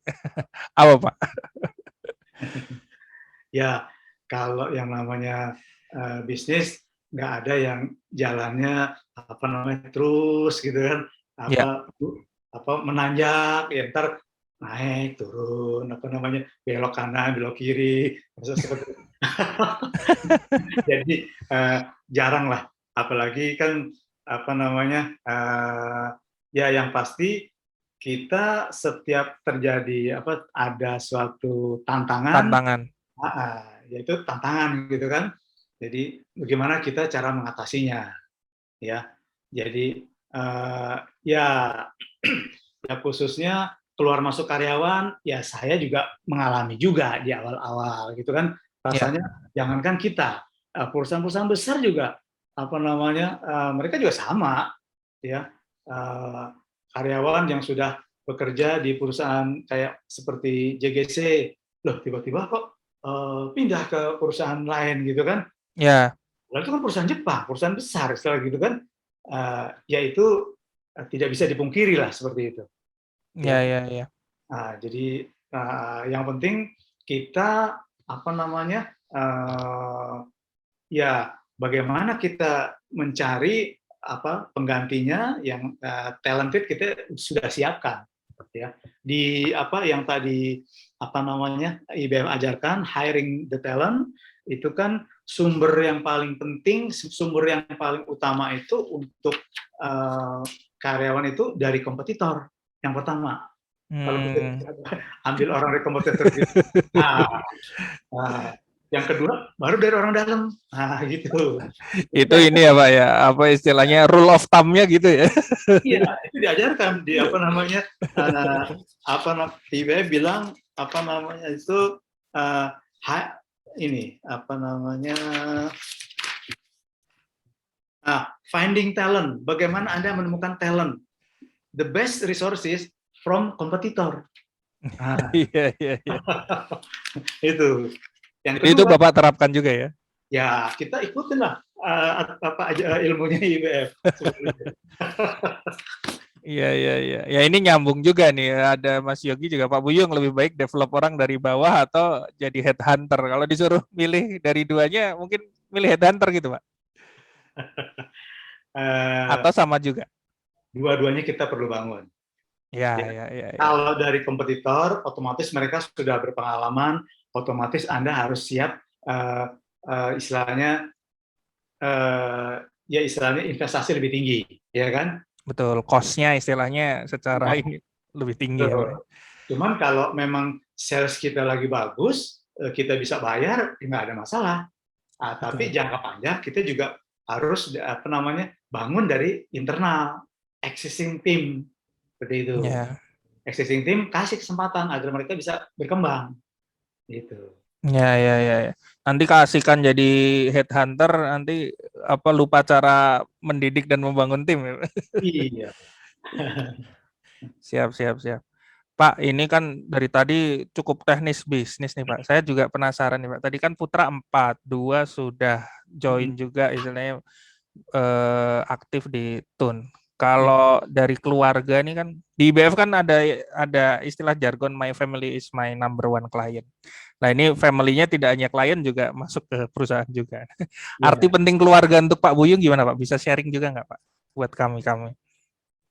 Ya arti penting ya kan di IBF itu ya family is the first client gitu kan. Ya kebetulan anak-anak juga dari awal kami sudah persiapkan juga untuk apa namanya ya bisa menjadi pengusaha gitu kan. Jadi yang pertama memang sesuai dengan fakultasnya dan jurusannya itu sudah apa bagian marketing, otomatis bantu saya di marketing. Oh gitu. Nah, yang kedua, dia manajemen sumber daya manusia. Kebetulan juga saat ini ya sebagai HRD. Jadi kebetulan yang nomor 3 dan nomor 4 kebetulan belum ikut berkecimpung karena memang masih kuliah, masih sekolah. Oh gitu. Jadi ini yang masuk yang nomor 1 dan nomor 2 ya Pak ya? Ya betul. Oh, nah gimana Pak? Setelah ada putra atau putri di itu laki-laki atau perempuan, mohon maaf Pak? Dua. Kebetulan nomor 1, 2 saya perempuan, 3, 4 Oke. laki. Nah, gimana Pak atmosfernya? Mereka excited atau ada tekanan ayah atau atau gimana Pak? Ya karena dari awal kami sudah arahkan, sehingga begitu mereka selesai kuliah, ya mereka sendiri yang memutuskan untuk bergabung seperti itu. Oh, jadi istilahnya ada dorongan dari pribadi juga ya Pak ya? Iya. Nah, kalau di luar pekerjaan Pak, arti keluarga buat Pak Buyung gimana? Mungkin dukungan pasangan atau anak gimana Pak? Ya mungkin ya saya juga kemarin baru belajar mengenai Family Mastery? ya Super Couple? berkapal kemarin. Ikut juga Pak yang di Malang? Ya alhamdulillah kemarin ikut. Jadi ya masih belajar juga Mas. Ya. Arti penting sebuah keluarga gitu kan. Jadi ya karena kan kita kan berbisnis tidak hanya urusan dunia kan. Kita kan betul. orientasi tetap kita kan ke akhirat. Ya betul. Apalagi sebagai laki-laki ya Pak ya. Iya. Tanggung jawabnya kan menjaga keluarga dari api neraka itu ya Pak ya. Benar. Ku anfusakum wa ahlikum naro, kan gitu kan. Betul. Jadi memang itu juga dititik beratkan juga di IBF ya Pak ya. Ya. Nah ini Mas atau Mbak nih, Mas sepertinya nih. Kielo ID sudah raise hand dari tadi. Saya coba buka mic-nya. Oh, monggo silahkan dari Mas siapa, di mana Mas? Selamat malam Pak Buyung. Ya, selamat malam. Nama saya Dimas dari Pemalang, Jawa Tengah. Mas Dimas ya. Untuk usahanya bergerak di bidang atau jam logo. Nah, pertanyaan saya yang sering saya hadapi itu soal klien. Jadi kita sering dapat banyak, entah itu platformnya merah ataupun swasta. Nah, harus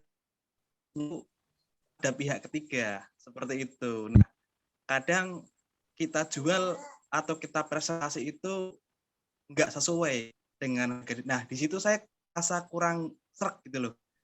Ya, kita katakanlah di nota atau kita deal dengan pihak ketiganya itu sebenarnya harga.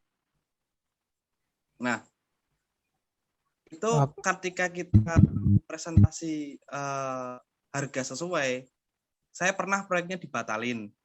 Yang kedua, untuk sistem pembayaran, bisa nggak ya Pak, kita bisa langsung dapat DP lebih dari 50%. Minta trik cara bagaimana negosiasi deal-dealan yang mungkin saya perlu belajar banyak seperti itu. Itu saja, matur nuwun. Oke, siap. Mas Dimas ya? Betul namanya Mas? Oke, tadi suaranya agak putus-putus ya. Mungkin tapi ya coba saya ini deh, saya olah pertanyaannya. Jadi mungkin tadi Mas Dimas kan mungkin kalau dapat tender dari klien mungkin ada lewat pihak ketiga gitu ya, yang mungkin nanti ada perbedaan harga dan sebagainya. Nah, nanti kalau harganya disamakan malah mungkin ke pemilik proyeknya langsung sempat punya pengalaman dibatalkan. Jadi istilahnya mungkin pertanyaannya tentang bagaimana mungkin supaya kuat dalam negosiasi atau apa tadi mungkin arahnya ke sana ya. Sama tadi ada masalah bagaimana biar dapat DP 50%. Ini kan kembali lagi mungkin arahnya ke apa ya? Negosiasi ke arah supaya customer kita itu bisa mungkin dalam tanda kutip sedikit-sedikit bantu kita jadi pemodal juga dalam proyek itu. Di pengalaman Pak Buyung dalam mengatur cash flow bersama klien ini gimana Pak, yang mungkin bisa di-share sama teman-teman? Oke. Kalau pengalaman memang di konstruksi khususnya ya yang kami jalani itu down payment 50% tuh memang jarang terjadi sih. Betul, betul. Baik di perusahaan multinasional maupun di perusahaan BUMN. BUMN itu rule-nya paling dia range-nya antara 10 sampai 20% itu kayak maksimal itu. Down payment-nya ya Pak ya. Down payment yang kami ketahui. Begitu juga di perusahaan asing, rasanya jarang mereka mau memberikan istilahnya down payment di atas 20% itu jarang sekali. Umumnya berkisarnya 10 sampai 20. Berarti mungkin selanjutnya tips pengelolaan cash flow-nya mungkin ya Pak ya, supaya proyek itu bisa kita jalankan dengan baik gitu Pak. Kalau dari sudut pandang pengusaha yang di bidang konstruksi seperti Pak Buyung gimana Pak pengalamannya Pak? Ya, kalau di kami sudah punya bisnis cycle ya, siklus bisnis di perusahaan konstruksi khususnya di kami itu memang biasanya kami 6 bulan pertama tuh cash flow kami masih negatif. Ya, seperti yang tadi diceritakan itu udah hal normal ya, 6 bulan pertama cash flow negatif. Makanya kami perlu istilahnya funding, istilahnya ada yang mensupport ya, seperti itu. Jadi karena kan di awal-awal kami pasti negatif lah di 6 bulan pertama khususnya. Kami baru mulai positif tuh di bulan ke-7 barangkali, seperti itu. Nah, tadi juga ada yang tanya sudah Pak di kolom chat. Nah, itu waktu di cycle 6 bulan pertama itu yang dalam tanda kutip di essential-nya di how to fund-nya itu praktisnya biasanya Pak Buyung pakai leverage apa Pak? Atau pakai stakeholder tuh berupa apa Pak? Investor kah? Atau pakai perbankan? Atau pakai apa Pak selama ini? Ya, kebanyakan sih pakai perbankan. Kebanyakan pakai perbankan ya Pak ya? Karena ya proyek-proyek ini kan misalnya secara legal jelas ya, jadi mungkin perbankan masuk juga lebih istilahnya lebih mudah gitu ya mereka untuk ya, tapi kalau tergantung ya, kalau misalkan memang masih nilainya kecil, barangkali kita bisa pakai rekanan investor barangkali gitu ya. Kalau udah besar-besar agak sulit juga kita cari investor yang satu perorangan yang bisa cover itu ya. Betul. Nature-nya karena nilai proyeknya gede, arahnya Pak Buyung ke perbankan gitu. Betul. Tapi pernah Pak dulu waktu mungkin dengan proyek-proyek yang tidak begitu besar juga pakai investor pribadi. Awal-awal sewaktu kami masih ya kita coba istilahnya teman-teman istilahnya crowdfunding barangkali gitu ya. Ya kita lakukan juga. Cuma kan dengan berjalannya waktu proyek makin banyak, nilainya makin besar-besar gitu kan. Ya. Punya keterbatasan juga seperti itu. Betul. Nah ini mungkin teman-teman yang baru di IBF juga, jadi istilahnya mungkin teman-teman ada juga kadang di beberapa forum yang lain tanya, pendapat IBF tentang bank bagaimana? Nah, kadang kan Pak Evi juga bilang kalau ngomongin fikih ya nanti kembalikan ke guru masing-masing istilahnya kan begitu. Cuman di IBF kan tidak serta-merta 100% istilahnya melarang yang namanya perbankan ya. Selama kita belajar ilmunya ya, betul ya Pak ya? Betul. Nanti kalau teman-teman ya mungkin nanti istilahnya pelan-pelan berkenalan mungkin yang baru ya dengan IBF juga perbankan itu juga masalah debt atau hutang itu juga ya, tadi Pak Buyung sampaikan juga ada good debt ada bad debt begitu ya Pak ya. Nanti bisa belajar lah di salah satunya di how to be debt free. Ya betul. Pak Buyung ini waktunya masih ada nggak Pak? Mungkin ada beberapa pertanyaan lagi yang bisa dibahas. Boleh, sampai jam berapa kita rencana? Ya biasanya ini Pak, sesi-sesi sebelumnya ini kalau nggak dikontrol bisa sampai tengah malam itu Pak. Cuman ini kita mungkin batasi mungkin sampai 20 menit ke depan mungkin Pak, maksimal. Oke, sampai setengah 10 lebih kurang lebih ya. Iya. Oke, baik. Pak, ini ada tips nggak Pak untuk pengelolaan finansial supaya kebutuhan keluarga nggak campur sama perusahaan? Nah mungkin yang basic dulu deh Pak. Menurut Pak Buyung apa tuh Pak? Ya, yang basic tentunya kita sebagai pengusaha, kita harus juga sebagai karyawan. Artinya harus tertib. Jadi Okay. kita sebagai karyawan otomatis kan kita harus dibayar tiap bulan gitu kan. Ya. Jangan sampai hari ini 10, besok 20, besok 30, besok 40, 50. Kan nggak tertib gitu kan. Ya kita harus putuskan meskipun kita punya kebebasan tapi ya nggak seperti itu gitu loh ya. Jadi kita harus menempatkan diri kita meskipun kita sebagai pengusaha tapi kita juga sebagai karyawan, artinya yang memang dibayar setiap bulan. Kalaupun nanti Anda punya istilahnya dividen nanti seperti itu. Ya ini di IBF juga diajarkan kan istilahnya revenue-nya pengusaha itu ada 2 gitu ya Pak Buyung. 1 dividen, 2 jangan lupa, ini teman-teman kadang lupa itu menggaji diri sendiri ya Pak ya di perusahaan itu. Kan kita suruh pay you first, pay yourself first ya. Ya seperti itu. Ya nanti kalau teman-teman sudah punya anggaran gaji dari usahanya masing-masing, tentunya disesuaikan dengan usahanya ya Pak ya, jangan disesuaikan dengan keinginan kita. Iya. Nah, nanti mungkin bisa lebih mudah mengatur anggaran di keluarganya juga. Nah, ini Mas Rio Malang raise hand. Saya coba buka mikrofonnya Mas Rio. Silahkan Mas Rio. Assalamualaikum Pak Buyung. Gimana kabarnya? Waalaikumsalam Mas Rio.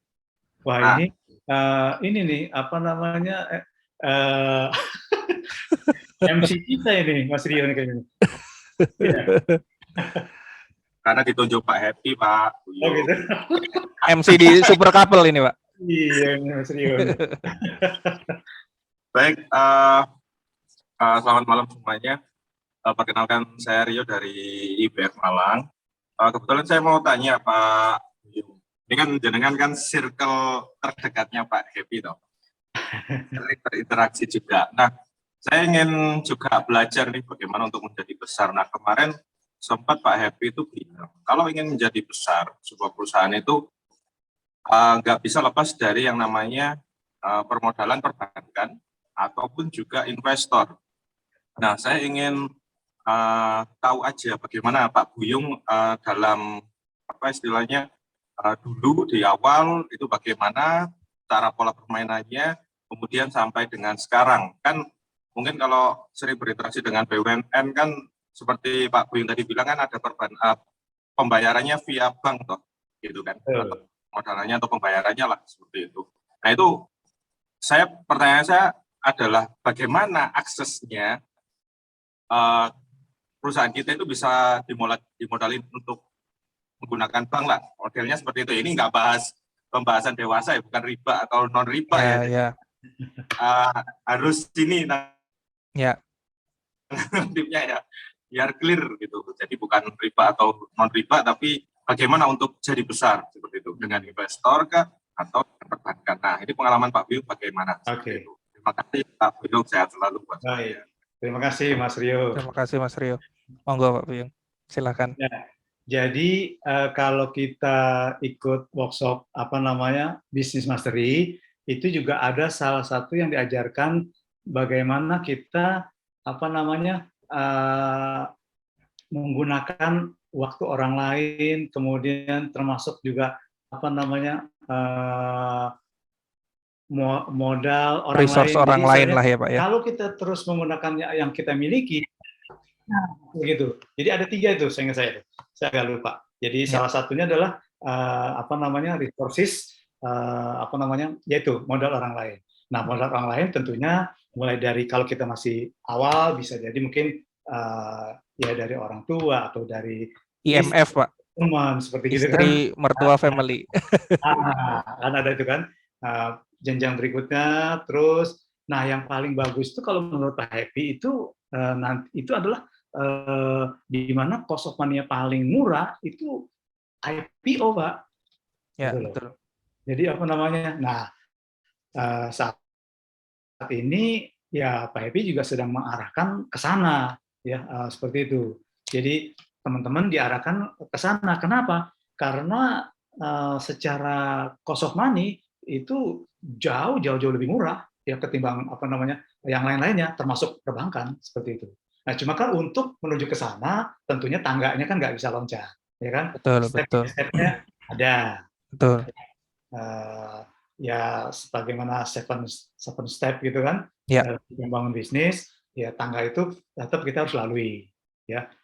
Jadi Betul. pada prinsipnya pihak ketiga, entah itu bank, entah itu investor, entah itu venture capital atau IPO, ya. Ya, mereka kan melihat berapa sales-nya gitu kan. Ya. Nah, setiap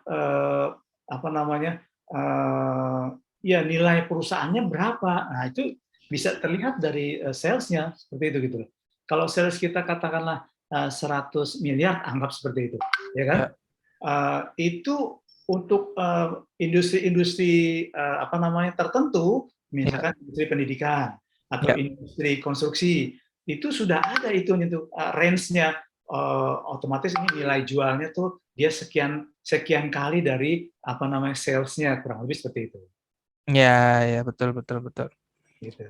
Jadi kan istilahnya ya kita naikkan performa untuk juga dapat kredibilitas juga. Ya kalau nanti masalah investor kan kadang juga kayak valuasi perusahaannya juga. Valuasinya maksud saya, betul. Ya naik setelah mungkin sales kita juga naik ya Pak ya. Betul. Karena ada beberapa perusahaan juga yang jualnya data user, kalau kita bisa jual sales itu mungkin lebih real gitu ya Pak ya. Untuk valuasi. Nah ini juga ada yang tanya nih, kembali ke yang 300 miliar ini ya kadang tuh kita kalau mau ngomong nominal ini ya Pak ya rada segen gitu. Cuman tadi kalau saya lihat Pak Buyung juga istilahnya karena beliau ini low profile ya, jadi istilahnya agak malu-malu jawabnya. Cuman gini Pak, kalau boleh saya tanya, boleh. Apakah Bapak merasa memang kalau mau punya sales di angka-angka tertentu, katakanlah miliaran juga ya harus bergelut di usaha yang tepat juga ya Pak ya? Atau bagaimana? Usaha yang tepat ya, usaha yang tepat. Maksudnya ya karena Bapak kan di bidang, di industri, di konstruksi, di istilahnya memang nature-nya pasti project-nya akan nilainya segitu gitu Pak. Nah, apakah menurut Bapak ada korelasinya dengan saya karena memilih ini juga ya angka tersebut juga achievable gitu? Sebenarnya saya memilih industri konstruksi ini sebetulnya bukan memilih, sebetulnya saya memang tahunya itu gitu loh. Jadi, karena background-nya dan perjalanan hidupnya ya Pak ya? Betul. Jadi dari sisi pendidikan dulu saya kebetulan teknik gitu kan, terus pengalaman sebelumnya juga seperti itu. Jadi sebetulnya saya nggak memilih nih yang saya tahu itu saya tekuni aja. Bukan berarti ini yang terbaik. Begitu juga saran saya kepada yang lain, bukan berarti Anda harus beramai-ramai hijrah ke industri yang sekarang, enggak. Ya kan? Jadi kalau Anda ada di industri yang katakanlah makanan atau kesehatan atau pendidikan, ya sepanjang itu memang passion Anda di situ, rasanya semua bisa maju lah, bisa maju seperti itu. Jadi ya everything is achievable ya Pak ya, tinggal cari jalannya ya Pak ya. Betul. Jadi istilahnya sinar mataharinya tuh inilah ada di mana-mana gitu. Rata untuk semua umat istilahnya ya. Nah, kembali lagi berarti gini Pak, mungkin saya ubah pertanyaannya. Apa pernah dalam hidup Bapak itu mencanangkan saya pengen sampai di level ini gitu? Ini terencana atau ini juga tidak terencana juga atau bagaimana Pak perjalanannya?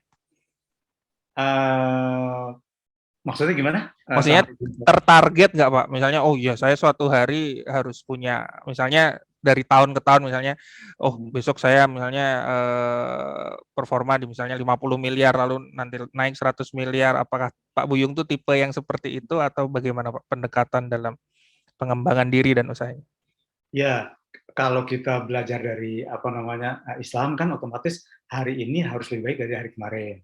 Ya. Terus esok harus lebih baik pada hari ini, gitu kan? Betul. Nah, itu yang namanya berarti Anda beruntung. Tapi kalau Ya. namanya hari ini lebih buruk dari hari kemarin, ya rugi kita. Iya, betul. Sama aja rugi, apalagi lebih buruk gitu kan. Betul, betul. Jadi sudah semestinya kita punya habit ataupun seperti itu, di mana kalau saat ini 100, ya bulan depan jangan 100, kalau bisa tahun depan jangan 100, nah, gitu kan? Ya. Seperti itu. Ya, Itu bukan dalam koridor tamak ya Pak ya, tapi dalam koridor perbaikan ya Pak ya. Betul.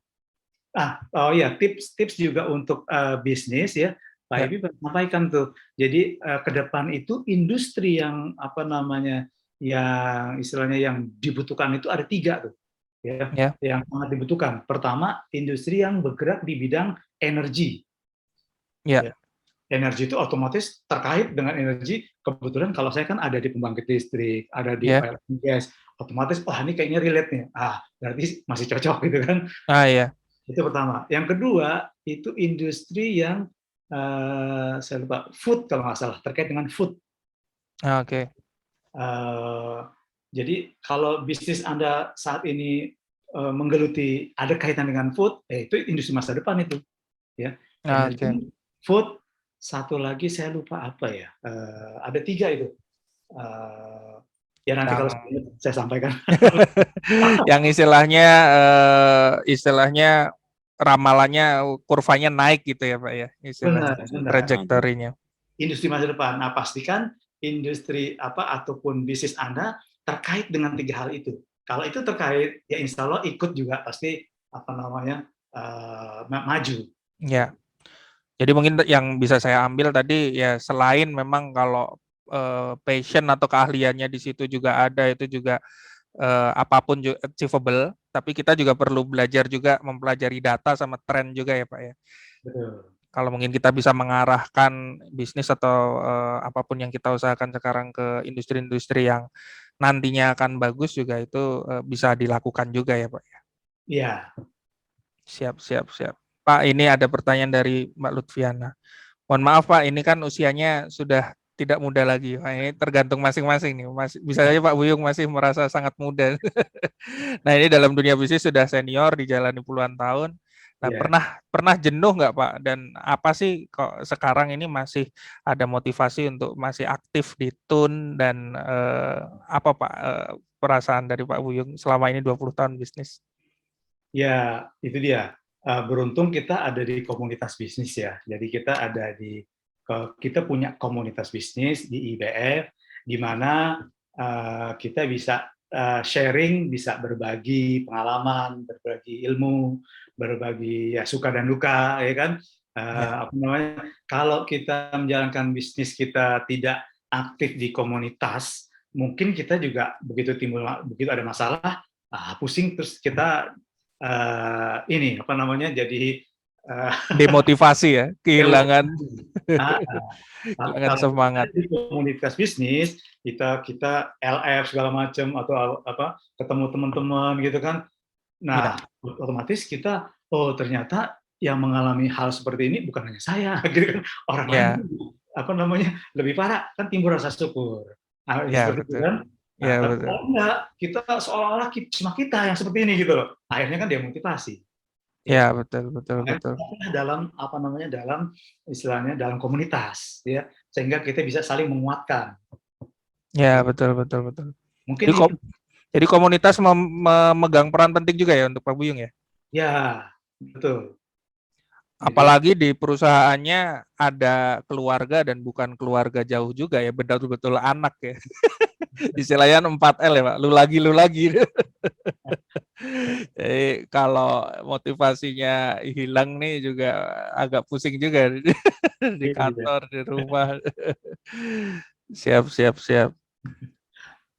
Lalu saya coba cari lagi. Nah Pak, ini boleh minta tips nggak Pak, cara cari kompetitor klien itu gimana buat di prospek? Maksudnya yang kembali ke pembahasan tadi Pak, ini kan kan sales, kan Bapak tadi salah satunya, iya kalau klien punya kompetitor ABC, nah itu kita ini juga nih, kita tawarin juga. Kalau selama ini tips buat cari data-data itu gimana, Pak?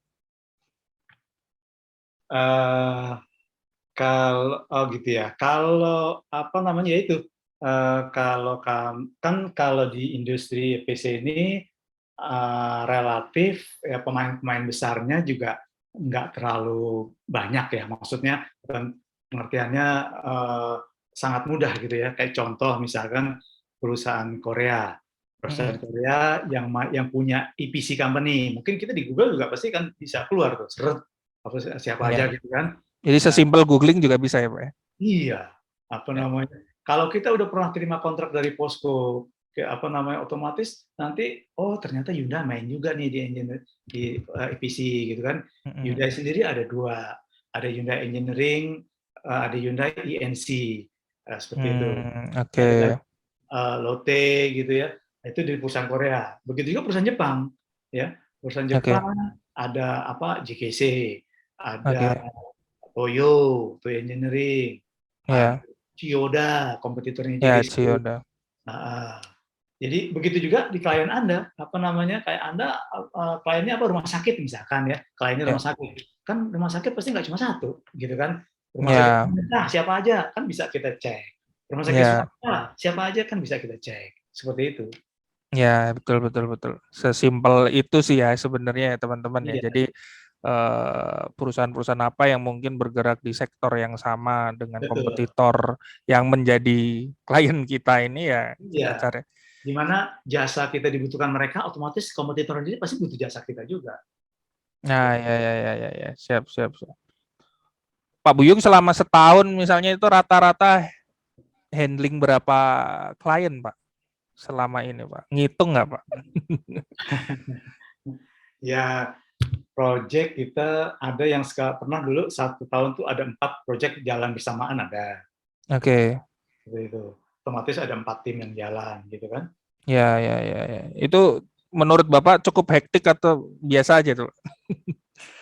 Ya, kalau di awal-awal itu ya dulu awalnya cuma 3 atau 2 gitu kan, ya bisa jadi hektik. Tapi kan lama-lama kan kita kan ya yang saya bilang, kalau kita udah kuasai how to sell, how to fund, how to operate, kita bisa bayar orang. Kita bisa bayar, istilahnya kita bisa hire profesional.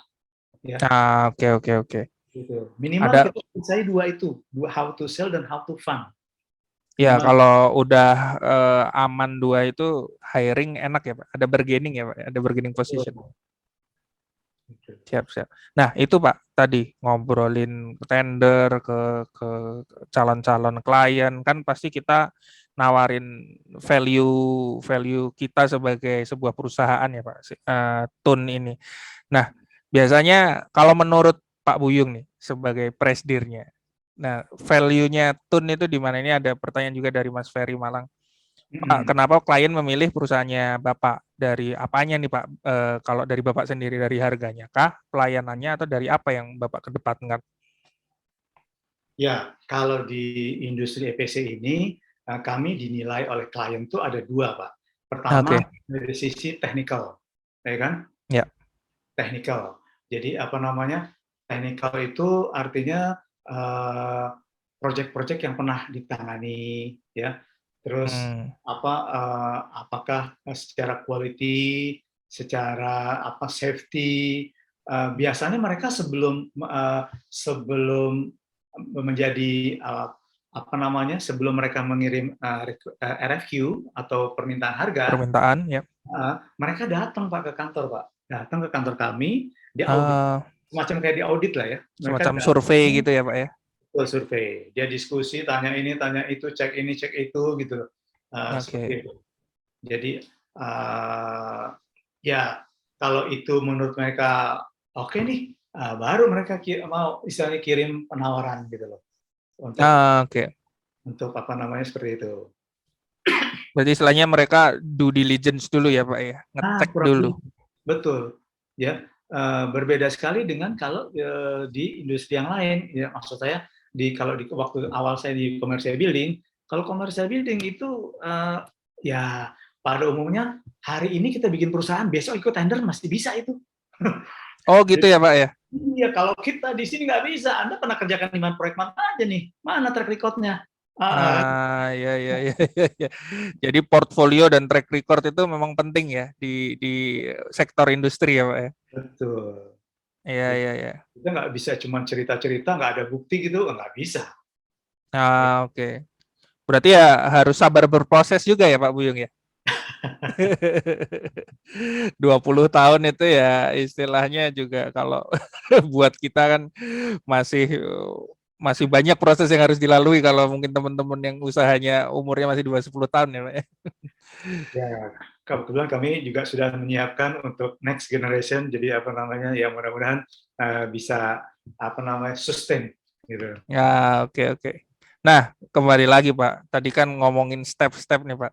Nyambung ke pertanyaan teman-teman juga. Udah ada rencana IPO belum Pak? PT Tun ini. Ya, saat ini kami sedang diarahkan ke sana oleh Pak Epi. Ya, jadi Oke. ya kami ya ikuti aja arahannya. Ya Pak Epi sudah kasih arahan ya. Jadi ya memang kalau kita mau besar ya tidak bisa tidak, harus seperti itu. Harus IPO ya. Iya. Harus melantai di pasar bursa ya Pak. Apa Pak bocoran Pak istilahnya apa yang arahan dari Pak IPO atau mungkin yang sedang Pak Buyung persiapkan untuk mengarahkan Tun ini ke arah IPO ini Pak dari titik yang sekarang? Ya, salah satunya ya istilahnya support ini funding harus memang ya kebetulan kami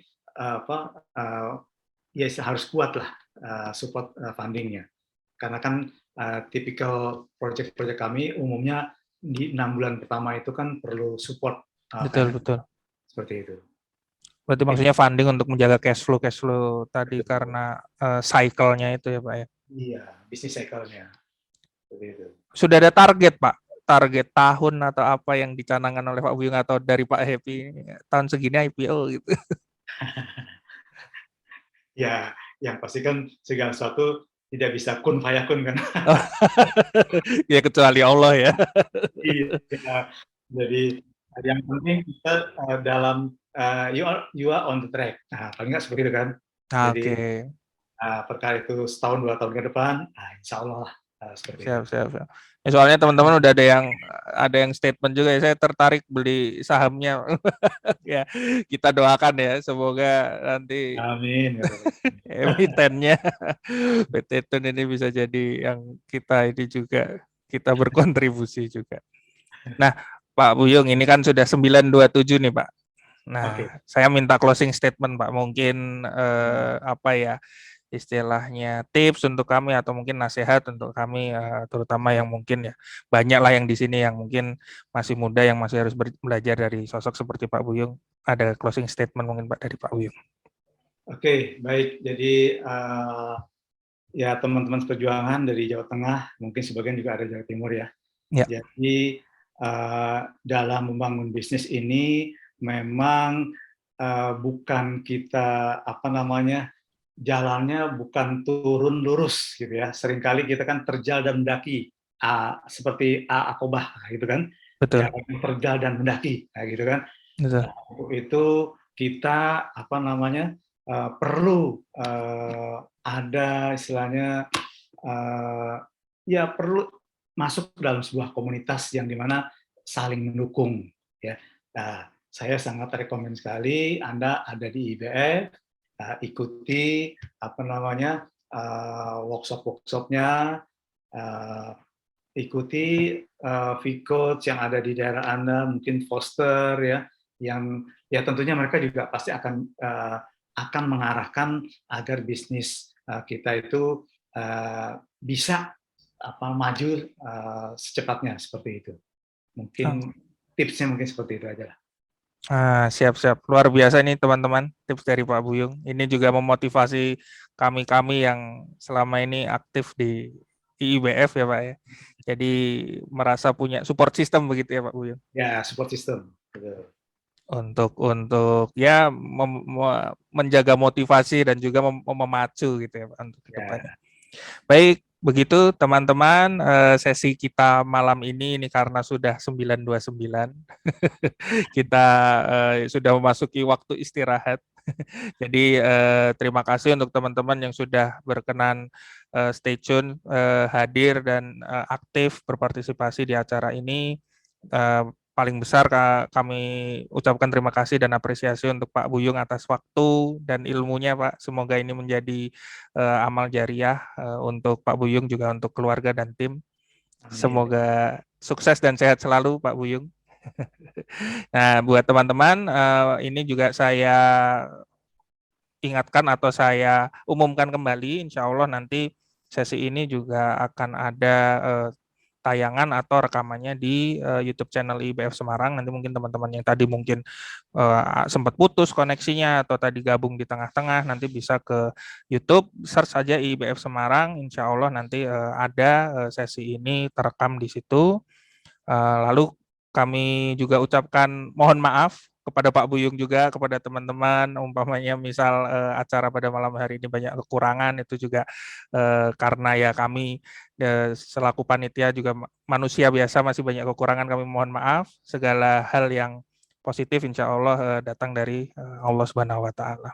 Gitu teman-teman, kita tutup sesi malam ini dengan bacaan hamdalah, alhamdulillahirrabbilalamin, dan doa penutup majelis.